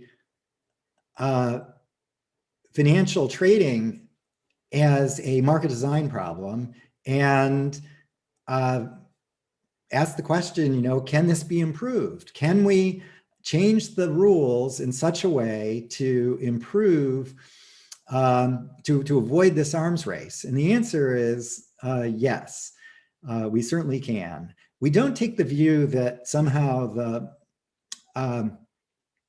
the high frequency traders that are taking advantage of, that are investing in speed and taking advantage of speed are evil in some way. They're simply playing the game that has been put in front of them, and they're seeking to maximize their interests. And that's not surprising. And we need to design all our markets recognizing that people are going to act in a way that's consistent with their objectives. Full stop. So it's not that the HFT are bad people, they're just playing a game that's the wrong game. So we need to fix the game. How can we fix the game? And it turns out we can fix it very easily, because the flaw is a very simple flaw. The flaw is that the exchanges are all trading in continuous time. Supposedly, it's not actually continuous time. Continuous time doesn't exist, but this continuous trading is fundamentally flawed in that it creates an arms race for speed that folks have now exploited. And it's interesting because you might think, well, you know, that's what we did with humans. And of course, we did have an arms race for speed always with humans. But in fact, the way the humans operated was we had a specialist, we had orders coming in, and the orders were processed serially under normal circumstances. You know, it's like, you know, somebody comes up, they want to buy or sell some shares of General Motors. And so they go to the specialist that handles that, and they present their order, and there's an order book, and so it's either put in the order book or it's marketable and then executed at the current price. But what the specialist actually did, that's what the specialist would do in normal times. But when there was some big informational event, and then lots of people would run over and want to trade based upon that informational event, what would the specialists do? They wouldn't attempt to process orders in serial. There would be a whole bunch of people here screaming and yelling. Who was first? The specialist doesn't know. And so what they would do is effectively hold an auction. When the market is congested, they would seek to find what is the market clearing price. And they would actually be very good at identifying what the clearing price is based upon the screaming and yelling that they're observing. And that's what the specialist would do. So in the old days with humans, the specialist during these big informational times would actually conduct an auction rather than this continuous trading. But unfortunately, the guys that originally programmed the electronics that eliminated the human programmed it with this supposed continuous trade, which basically means serial processing of orders. You process the orders in the order that they're received, and you go to great lengths to make sure that you know the order in which they're received. And that creates an incentive for being faster. The continuous trading coupled with the serial processing means that there's riskless arbitrage, even in the presence of symmetric public information. So everybody observes the same thing at the same time that's relevant to prices and shifts prices from down here to up here. And that creates a riskless arbitrage opportunity, which is a violation of the efficient market hypothesis. That shouldn't exist. If we have symmetric information, there should be no scope. The price should reflect that common public information. And so there should be no scope for making profits. So, but yet in the market rule with this continuous processing of a limit order book, indeed there is this arbitrage opportunity. And we will see this. It has economic importance. It is never going away, no matter how fast the market gets. You take it down to milliseconds, microseconds, nanoseconds, picoseconds, doesn't matter. There's always going to be an arms race. No matter how fast you are, somebody can be faster through further development of technology. And we've seen that, we've basically seen the arms race borne out over the last 20 years with the electronics. And of course we saw it before, but then it had some economic value when we brought the trading times down to hours rather than weeks. But now that we're in the millisecond range, this is just a deadweight loss. So the solution is going to make time, rather than continuous, make time discrete, and effectively respect the fact that communication and computation takes time, a discrete amount of time, and instead of processing orders in sequence, we process them in batch. So we accumulate orders and then process them all together in a single uniform price auction. And that stops the arms race. So those of you that aren't familiar with the continuous limit order book and continuous trading, it's a good thing to understand because it is how pretty much every exchange for every type of commodity is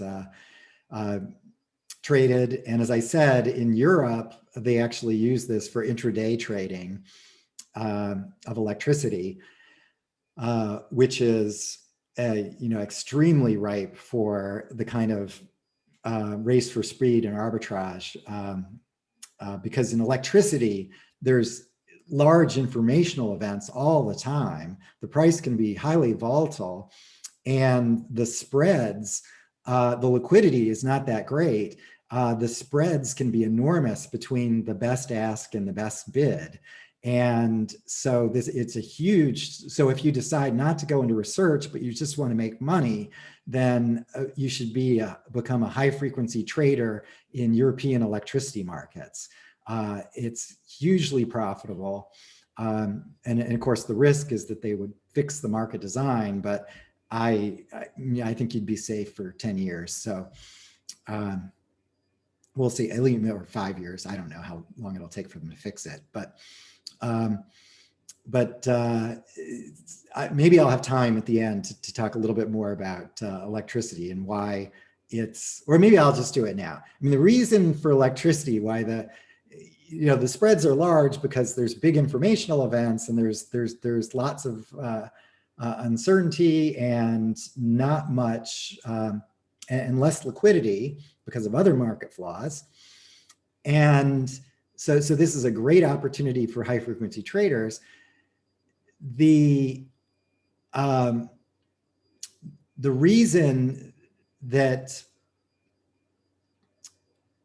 the opportunity is as large as it is also a reflection of the fact that in order to perform trade, it takes a significant amount of time to just establish the feasibility of trade, because you have to respect transmission constraints. So the exchanges in the continuous trading in Europe, electricity markets, are extremely fragile because of the fact that in order to determine whether trade is possible, they have to do a feasibility assessment.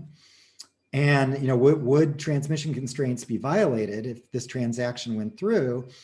And that takes time.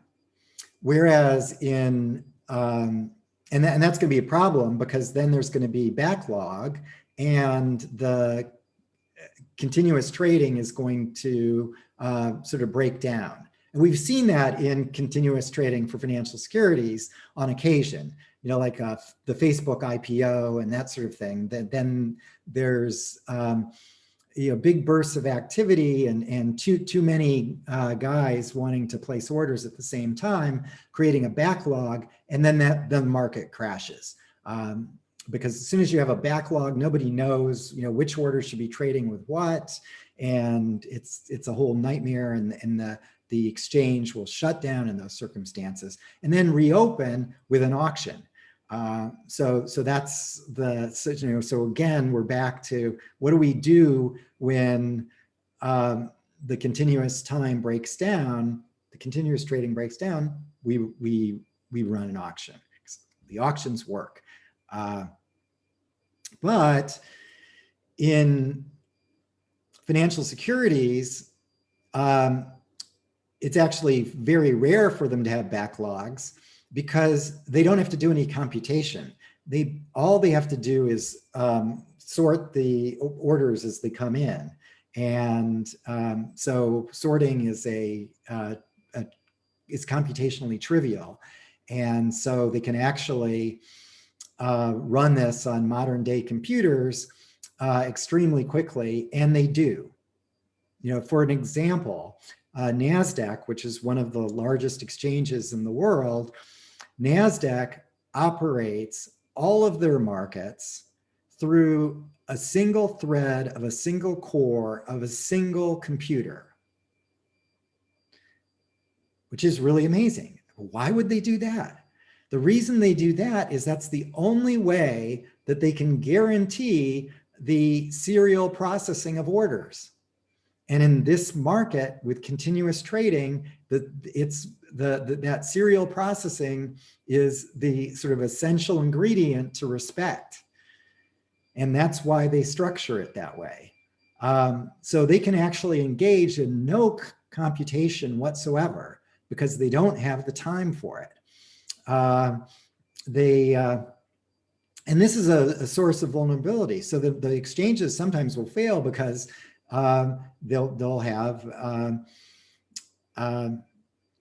a glitch with a particular computer, and they've got everybody's expecting them to respond instantly. And actually, if one computer breaks down and they switch to the backup, that can't be done instantaneously. It takes, that might take several milliseconds and throw the whole thing off. So it's it's a very strange world when you look at what the exchanges actually do, and it is unbelievably complicated. It's not transparent. So no one can tell you that they understand all the order types in the exchanges in New York City, for example. It's unknowable. There's too many order types. There's, this should be the simplest thing.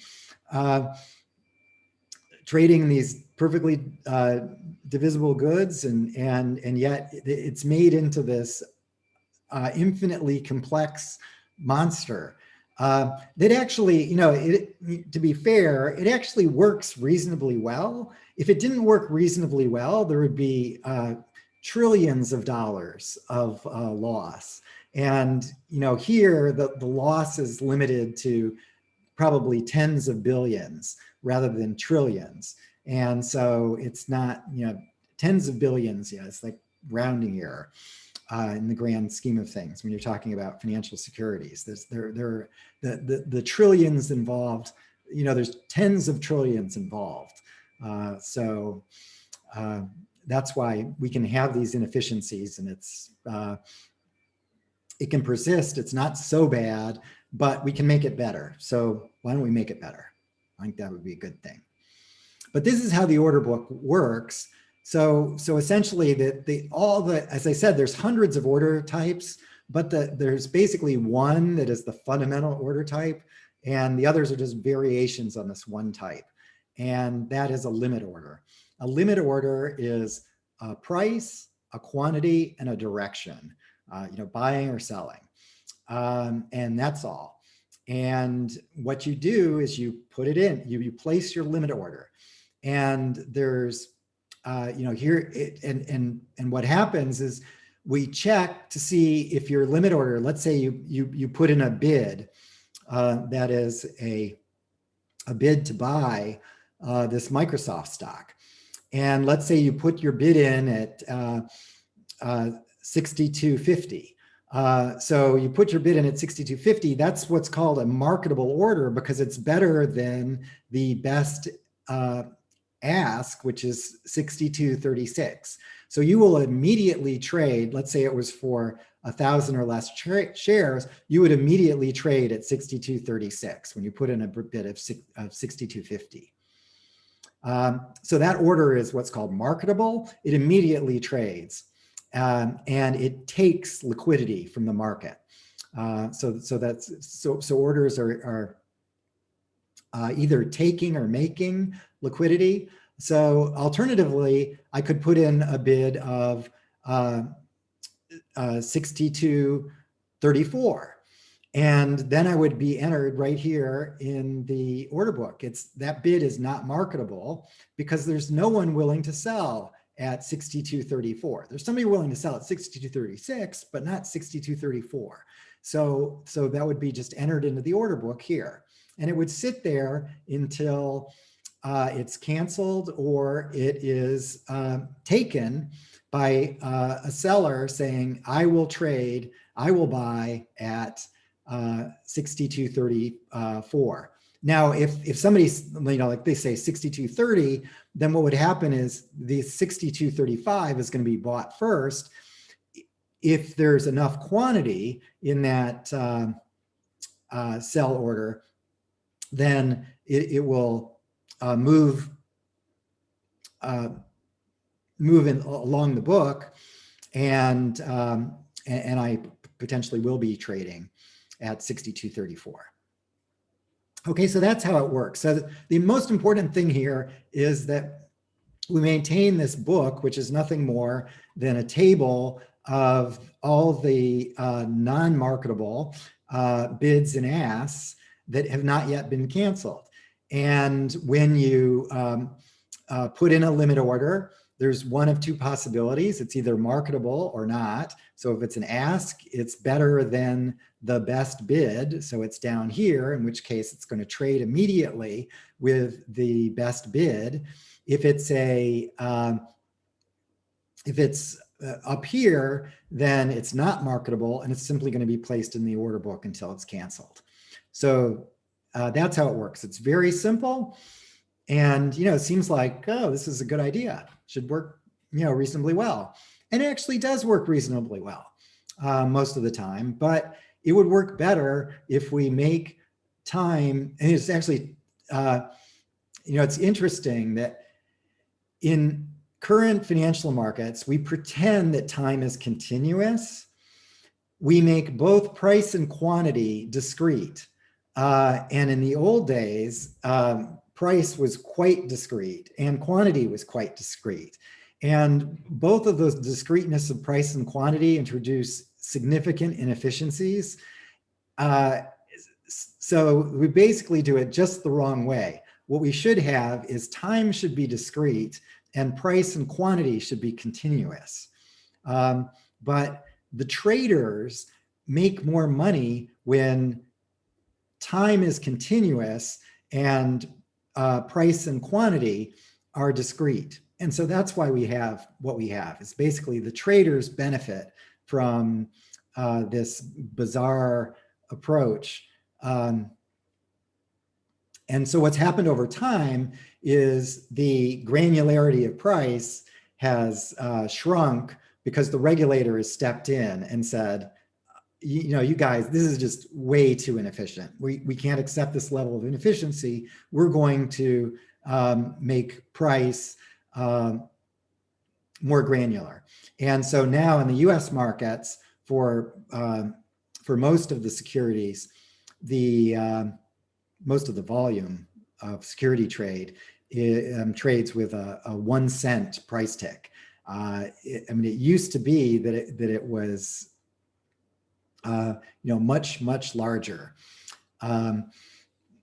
And it's the same thing with trading of bonds too. It's the same thing. Price and quantity are discrete, and the price grid is way too fat, and this gives traders more profits, which they enjoy and they like.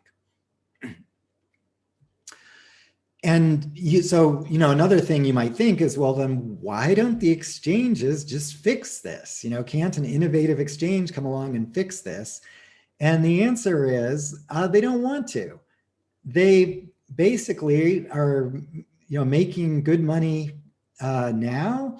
And in this world, the exchanges get to sell the arms in the arms race.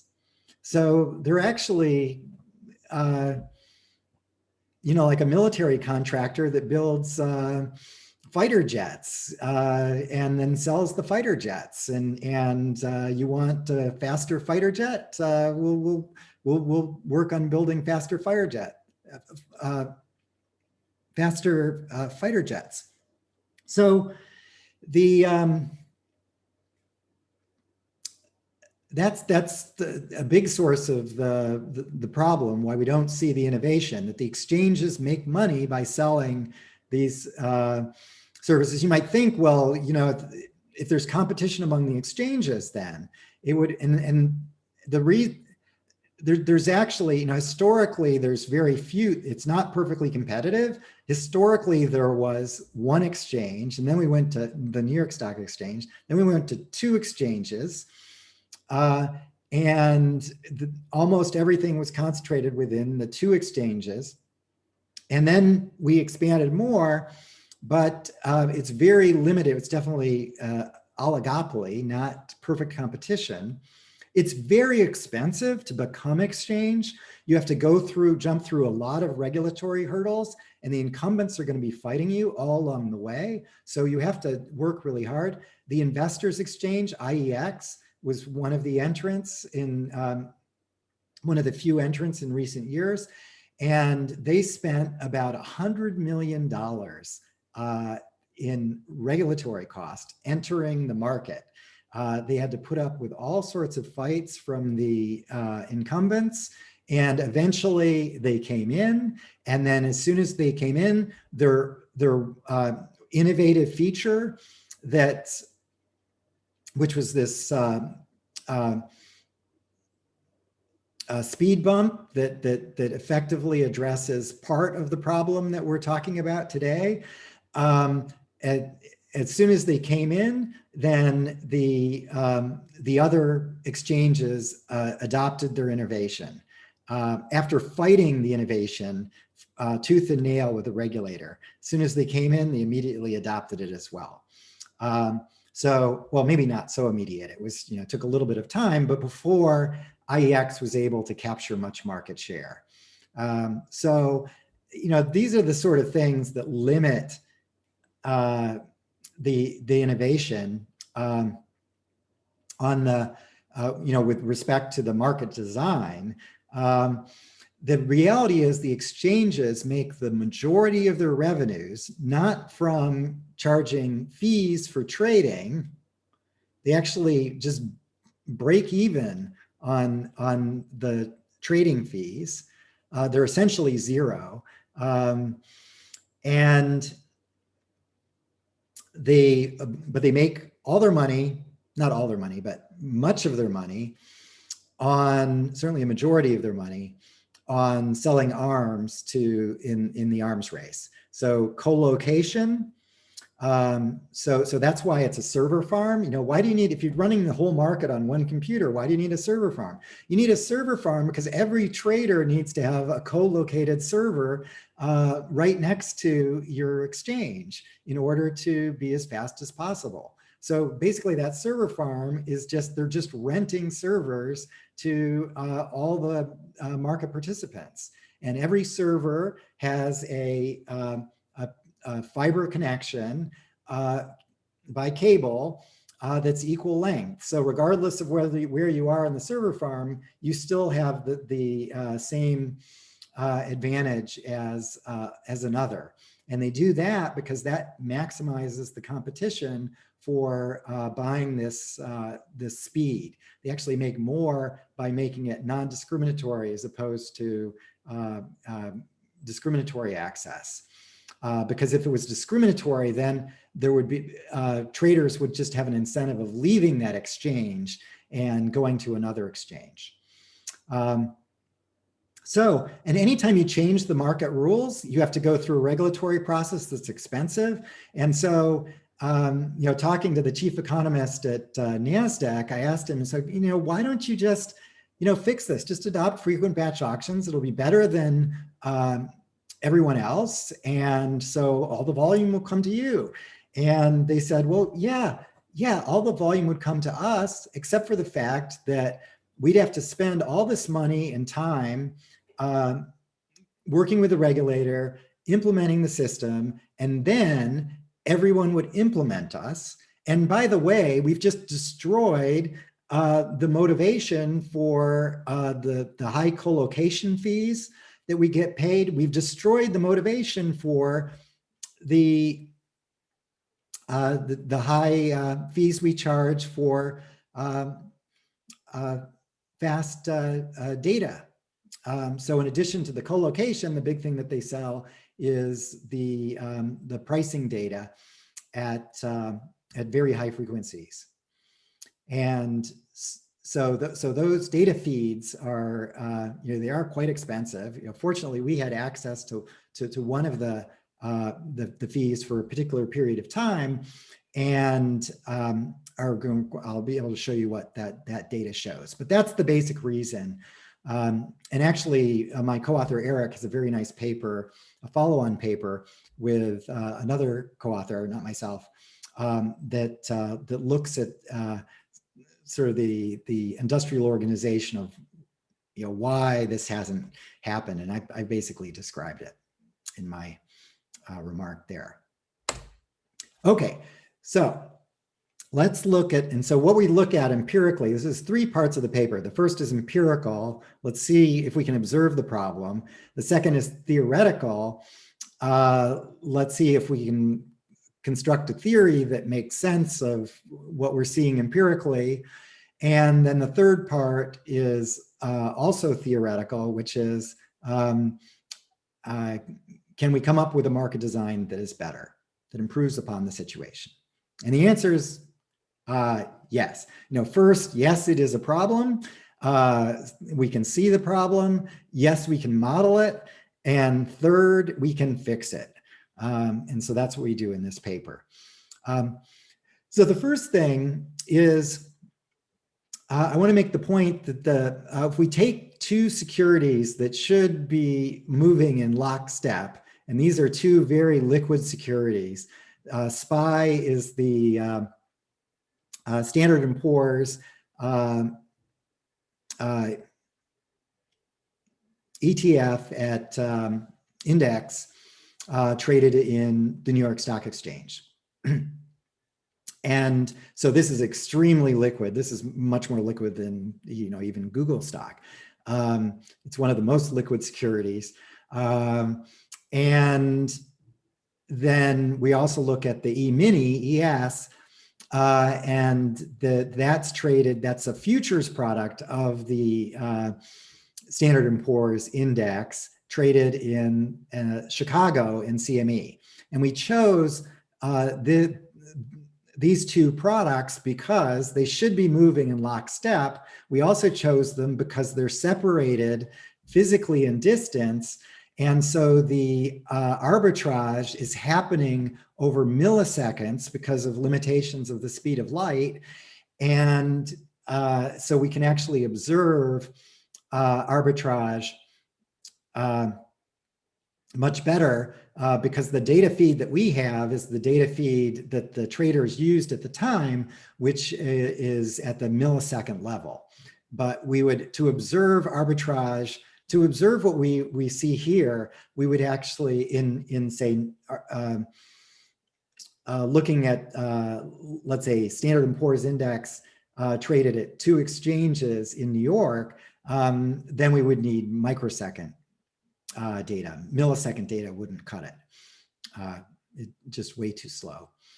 So that's what we're going to do. And you look at these, and because there's different, because one's a futures product and one's a equity, there's different treatment of dividends. And so that's why they're not right on top of each other. They shouldn't be right on top of each other, but they should be moving in lockstep. And when you look on a daily basis, they are. So, this is like the market's working. This is great. And even when you look over an hour, so then you're looking, so now this is showing sort of second by second. Again, it's moving in lockstep, second by second. Now, when we look at a minute in this picture, now we're starting to look at milliseconds, and we're starting to see some differences. And the difference you're seeing here is actually due to price granularity. The SPY is regulated by the SEC as an equity exchange, and so they're limited to one cent price grid, whereas the CME can have a larger price grid, in fact does. And so that's why the blue here is lumpier in the price dimension.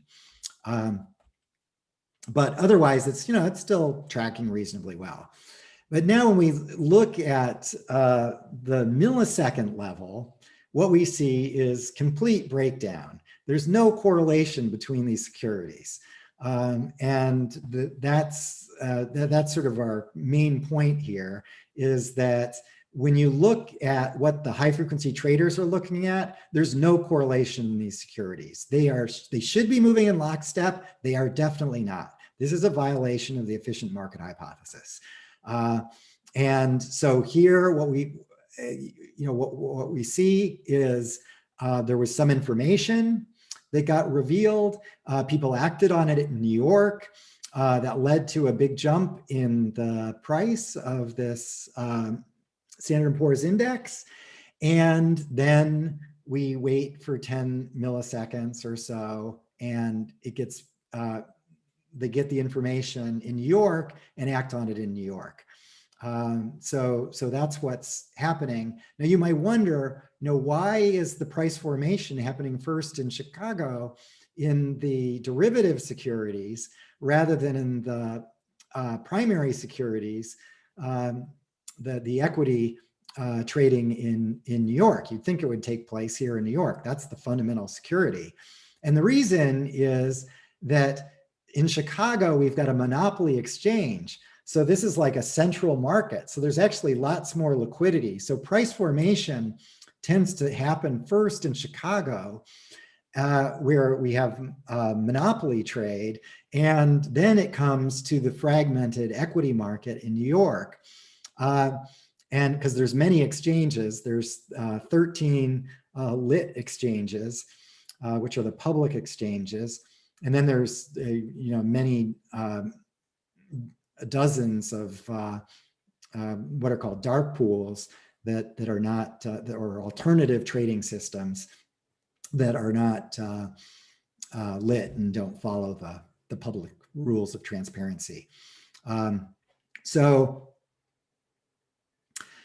that fragmentation makes the price formation much more difficult. And so that's why despite the fact that speed of light takes 8 milliseconds, it's slow.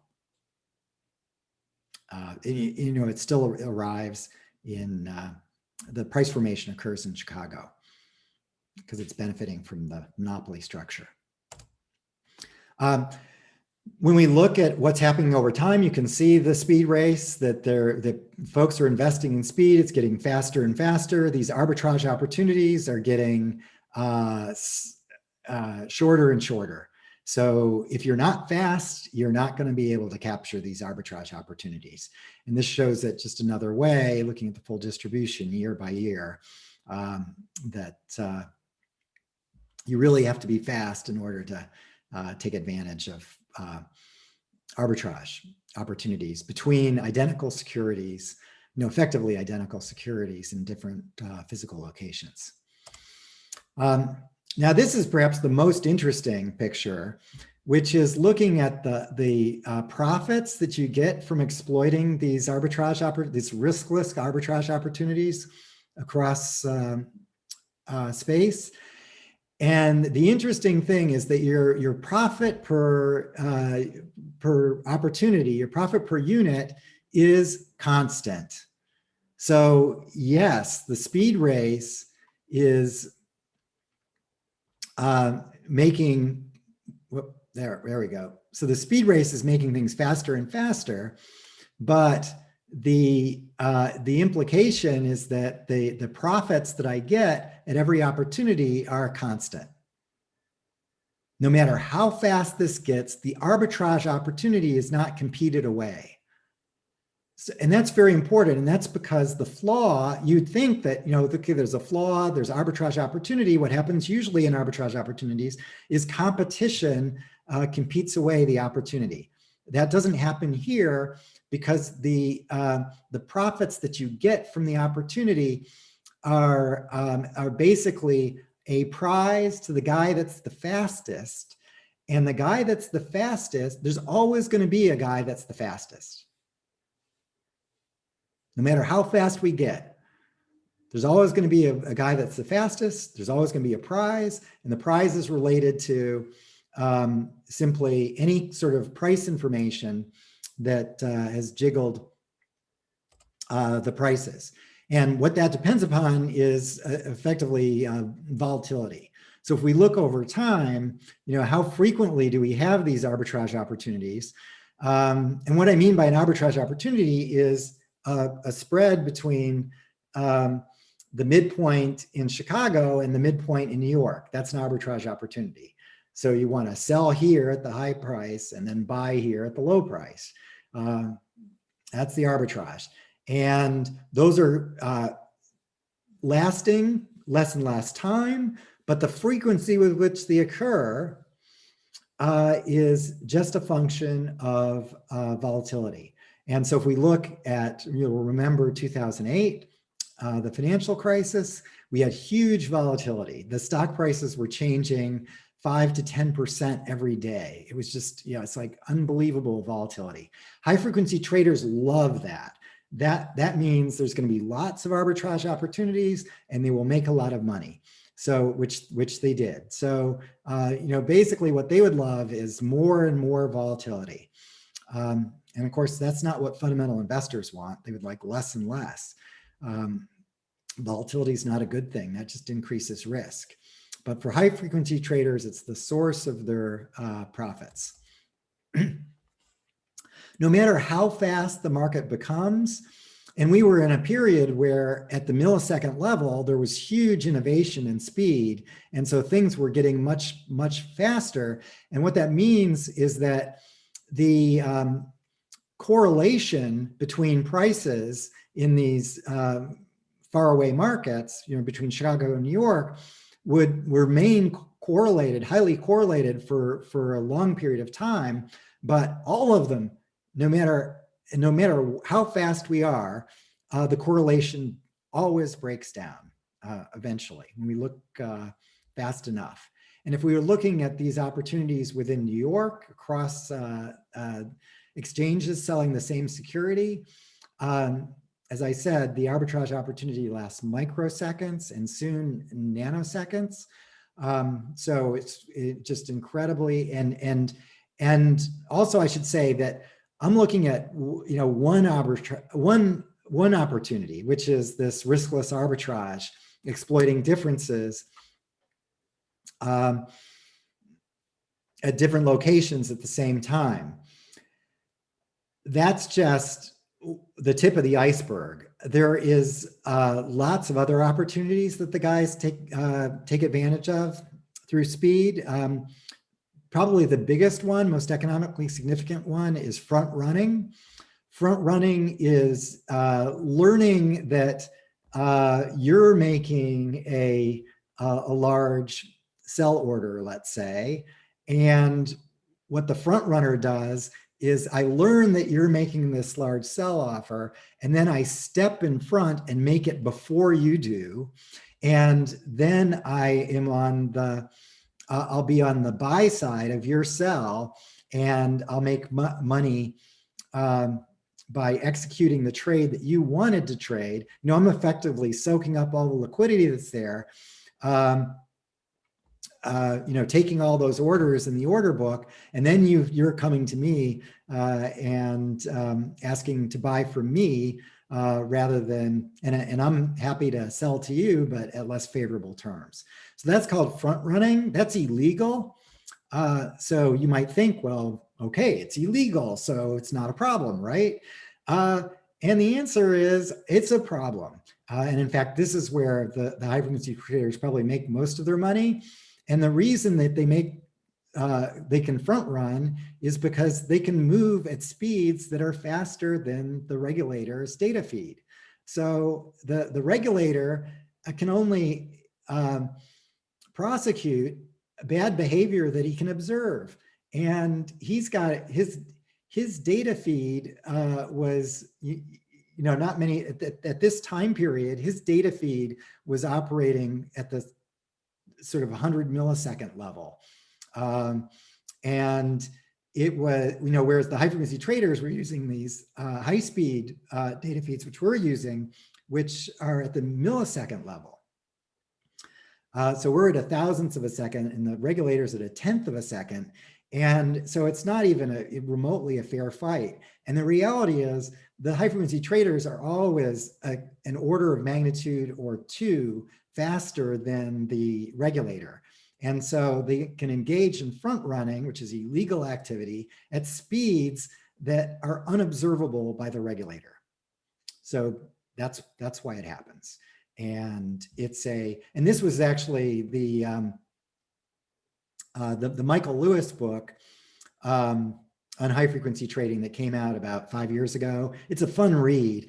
It presents what it does is actually true, but it only presents the negative side of high frequency trading, which I've just been presenting. There's actually a positive side to high frequency trading as well. They're essentially the specialists that provide the liquidity, and he doesn't talk about that. So his storyline is right, but it's a little simplistic. And he completely ignores the fix to the problem. So he has the everything's black and white, and the good side here is IEX, the investors exchange, and rightly so. They're being innovative. They're actually doing the right thing, but their solution is not actually a solution to the market problem. And we proposed a direct solution. Michael Lewis knew about it, but chose to ignore it, and in fact dismiss it. Basically one paragraph where he says he talked to some crazy academics that had some wild ideas, but I have no idea. It just he wants to tell a cleaner story, so that's what he did, which is fine. Okay, so to summarize, this arms race is a constant of the market design, because the arbitrage opportunity, which we call latency arbitrage, is always going to be there, no matter how fast things get. competition does increase speed requirements, so it requires constant investment in speed, but competition does not reduce the size or frequency of the arbitrage opportunities. And so therefore, it actually makes sense to address this flaw. And we address the flaw directly. And that's, so here's the case for frequent batch auctions. It's simple idea, just make time discrete. And while you're at it, make price and quantity continuous, and you'll have a much better market. It will be much simpler. It will be easy for the market participants. It will be easy for the exchanges, and you'll get rid of this arms race. And so what we do next, so after first doing this empirical piece, then we develop a very simple model, which I won't go through in detail, which sort of shows that the source of the problem is the continuous trading, processing the orders in sequence, and that leads to this mechanical arbitrage that harms liquidity and induces this never-ending arms race for speed. And then finally, we develop the theory for the frequent batch auction and show that it addresses the problem. So first, and I'm not going to go through the model in any detail because we're out of time. So I'm actually going to start moving more quickly because I notice I've got 1 minute. So if you'll give me 5 minutes, I'll be able to finish this off. But basically, we have this very simple theory that builds on Gloston-Milgram, and we've made it as simple as possible to illustrate the point, and it illustrates it very well. Basically, there's a stiping opportunity. There's a bid and ask. So that's the best bid and the best ask, and it's sitting down there. And then the world changes. The price jumps up to here from down here. And then all of a sudden, these guys want to cancel their orders. So they race in to try to cancel their orders and to place new orders up here, which makes sense given this new information. But the problem is, at the same time, there's all these guys, other traders that race in trying to snipe this stale quote. There's this ask that should be up here, but is way down here. And all these other traders race in to try to snatch it up.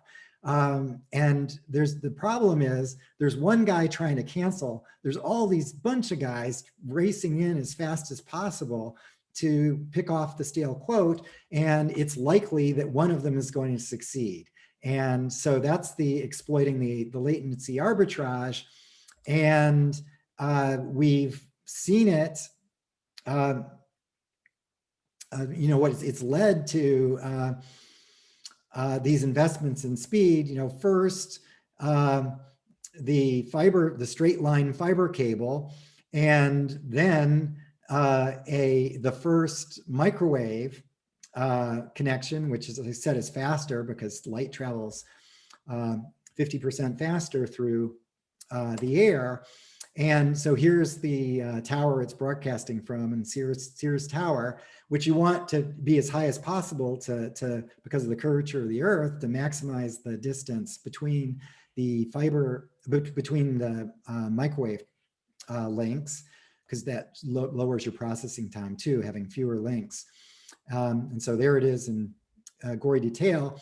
Now, so here's 2010 at the beginning of our study. We've got fiber, but there's no microwave links.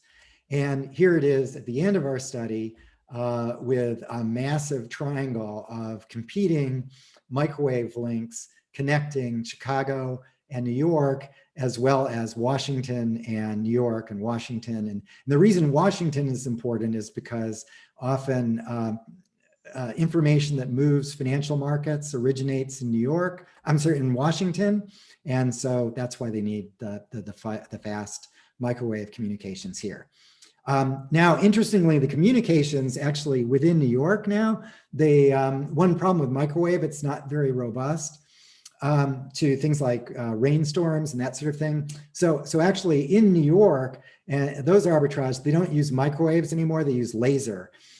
So they use laser communication, and laser, they use this technology that they use in on tanks and military theaters that is more robust communication in hostile environments.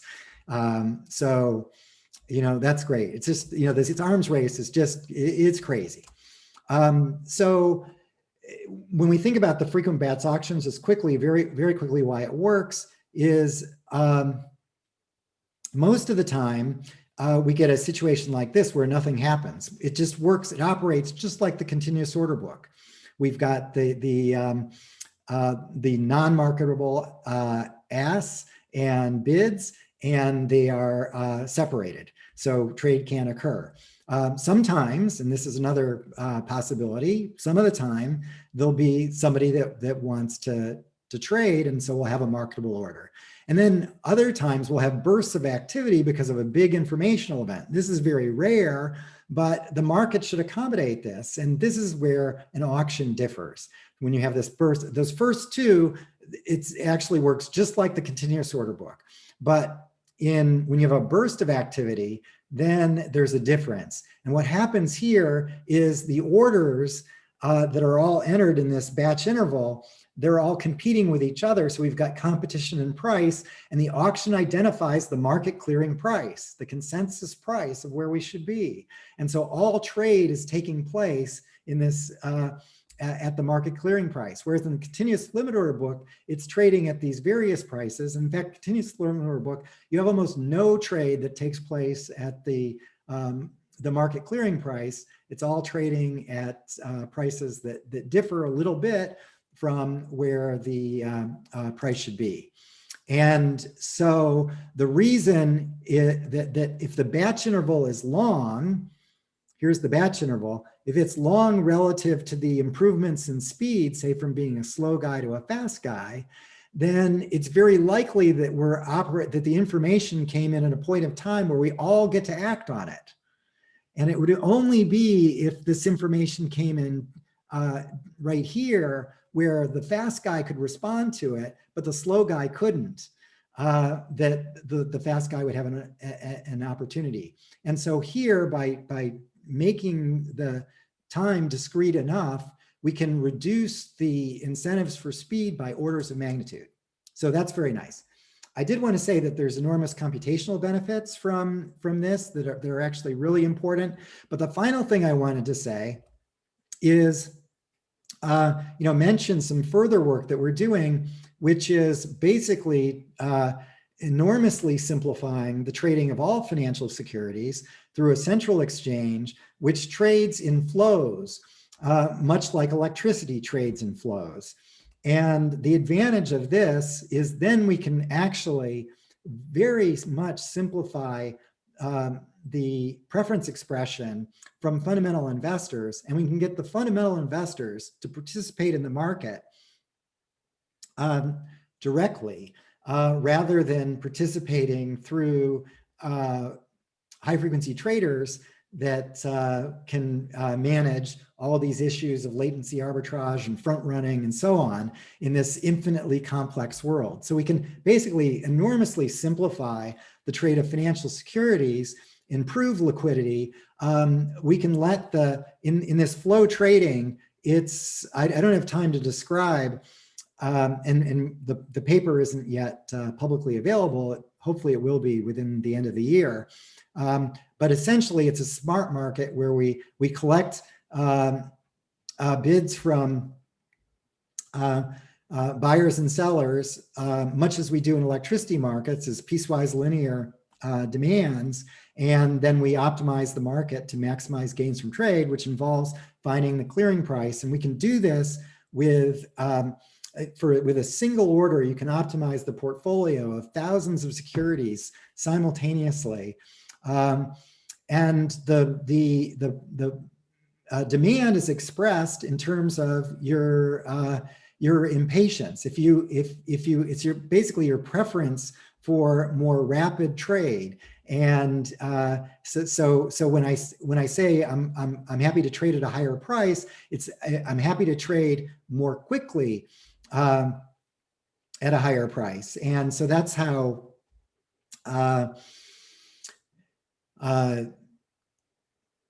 that's actually how the traders today think about, the fundamental investors think about trade today. They think about it, well, if I'm more patient, then I'll have less price impact and I'll have lower trading costs. And it's the same thing in our flow market. They're just able to do it much more easily. They don't have to have these elaborate algorithms and fast data feeds and co-location and all these things that are super complicated and very expensive. They can instead do it just very easily by expressing, here's a demand for a particular stock, but they can, with a single order, they can express a demand for thousands of stocks in this very powerful way. The system operator solves this simple quadratic optimization, and we have wonderful outcome. So that's the future. I don't know when that's going to, I think it'll eventually be adopted somewhere, but it's, so far it hasn't been implemented anywhere except for electricity markets, which have been doing it for 20 years. So I know it works. I know it works really well, and hopefully it'll catch on somewhere. But there's enormous inertia in the status quo. So it's going to be uphill battle. And I know that, but I'm happy.